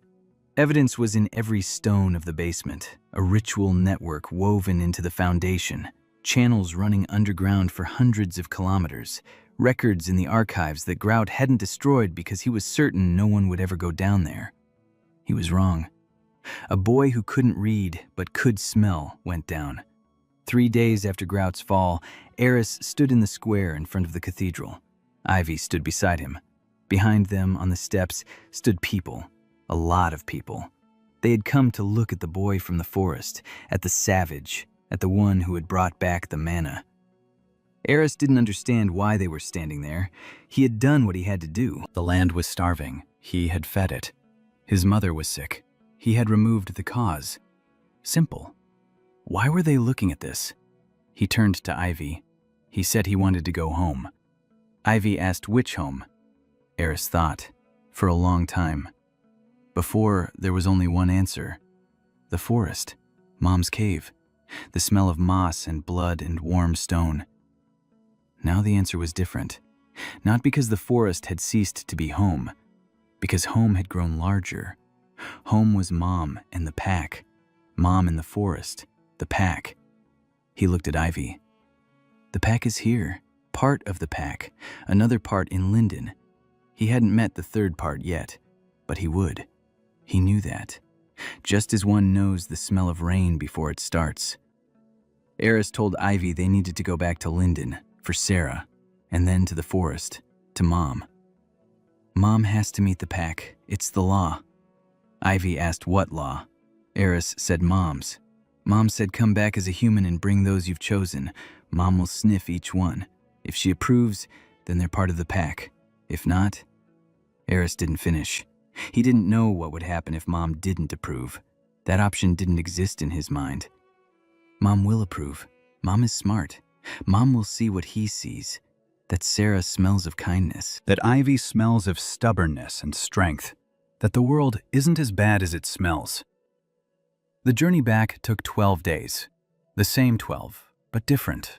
Lighter. The world smelled different. Manna was returning to the earth, slowly, drop by drop, but it was returning. The grass by the road was greener than a month ago. The trees stood straighter. The birds sang louder. Eris walked and listened. The world was recovering. Like the girl in Birchwood, like the land of Cardwin. Slowly, but surely. In Linden, Sarah was waiting for them. She stood at the door of her house, thin, pale, with dark circles under her eyes. She had worked non-stop for the entire month. Potions, patients, prescriptions, the clinic. She had built a clinic, a small one, 2 rooms, but it worked. The first of its kind, treatment without mana, with herbs and the knowledge of the forest. She saw Eris. He was walking down the street, in a shirt, with buttons, fastened crookedly, a wyvern pelt on his shoulder, a pouch of salt on his belt, the same one, and another. She saw it. He had changed. Not on the outside, deeper. His eyes were warmer, his step was gentler, his face moved differently, more human, less beastly. He was learning, every day, every minute. Eris saw Sarah, stopped, sniffed, mint, weariness, joy. And that scent he couldn't name, the one Ivy had when she laughed, the one the girl from Birchwood had when she first asked for food. Warm, light, like the sun smells when it warms the skin. Later, he would learn that word, love. But right now, he just stood there and sniffed, and he felt good. He walked over. He took a spoon out of his pouch, that very one, the crooked one, the one he'd carved for the girl from Birchwood.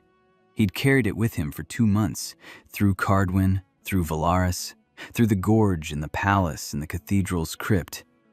He held out the spoon to Sarah, not for the girl, for her, because in 2 months he had realized one thing. A spoon shouldn't be made for a stranger, for someone you care about. Sarah took the spoon, small, crooked, wooden, with the scent of his palms ingrained in the wood over 2 months. She clutched the spoon with both hands, as one holds something priceless. A week later, they left Linden, the 4 of them, Eris, Sarah, Ivy, and Master Bren, who had asked to come along because he wanted to see the creature whose fang had become a knife. Eris said that Bren wasn't part of the pack, but could be a guest. Bren agreed. On the way, they would meet Leanne, and Yera, and Haun, and Seelan, one after another, each in her own way. Each would come for her own reason and stay for one. Because with Eris, the world became simpler. Not easier, simpler, like in the forest. Eat, sleep, protect the pack, love those who are near. Don't betray, don't lie, don't be afraid. Simple rules for a complex world. By the end of the 2nd year, they stood at the edge of the Devourer's forest, 6 of them, Eris in front, behind him 5 girls, Sarah with an herb in her hands, Ivy with a necklace around her neck, Leanne with knives on her back and a wooden tag with her real name in her pocket, Yera with a cross she no longer uses for blessing, but wears as a memento, Ha-In with her father's hammer on her back, Seelan with eyes that finally ceased to be empty. Eris looked at the forest. Black crowns, the smell of moss, the smell of blood, the smell of home. He turned to his pack, looked at each one by one, for a long time. Memorizing. Like memorizing a stance for a strike. Precisely. Forever. Then he said, "Mom is waiting. She'll sniff each one. It will take time. Mom sniffs slowly." They entered the forest. The trees parted. A path appeared beneath their feet. The forest recognized him. The forest let them pass. An hour later they reached a cave, huge, dark, warm, the scent of moss and stone and something infinitely vast. Fenrir Grimwald lay at the entrance, his head resting on his paws, one eye open, golden, ancient, wise, as big as Eris herself. The girls froze, even Liane, even Seelin. The creature before them was older than language, older than borders, older than fear. Eris stepped forward. He placed his palm on his mother's nose, a huge, wet nose the size of a table. Fenrir closed his eye, opened it. A growl, low, deep. The earth trembled. Eris smiled, crookedly, like a human, toothless, just as Ivy had taught him. Then he turned to the girls. He told them to come closer, one at a time. Sarah first. She stepped forward. Her hands were trembling, the herb pressed to her chest. Fenrir tilted his head. He sniffed. For a long time. The growl changed. It grew quieter, softer. Sarah smelled of mint and kindness and the quiet grass. His gift. Fenrir recognized it. Approval. Ivy was next. She walked straight ahead, chin lifted. Her knees trembled, but her step was steady. Stubbornness overcame her terror. Fenrir sniffed her longer, much longer. Eris waited. He wasn't nervous. He knew that Mom would see what he saw. Stubbornness, strength, loyalty. A growl, a short one. Approval. Liane, Yera, Haun, Salin, each one in turn. Fenrir sniffed each one. He approved of each one, in his own way. He even touched Liane with his nose. He nudged her gently, the way you nudge an equal. Liane didn't fall. She didn't flinch. She pushed him back in response, a fist to the nose, gently. Fenrir snorted. It was laughter. An ancient SSS rank beast laughed. The trees within a kilometer radius lost their leaves. When everyone had been approved, Eris stood among his own and looked at his mother. Fenrir lay there and looked at him. 2 golden eyes, 1 little boy. 16 years between them, a whole lifetime. Eris leaned down. He rested his forehead on his mother's nose. He closed his eyes. "Mom, I'm back. I brought the pack. I've become human. Almost. I've mastered the spoon. Not the fork, but I'm working on it."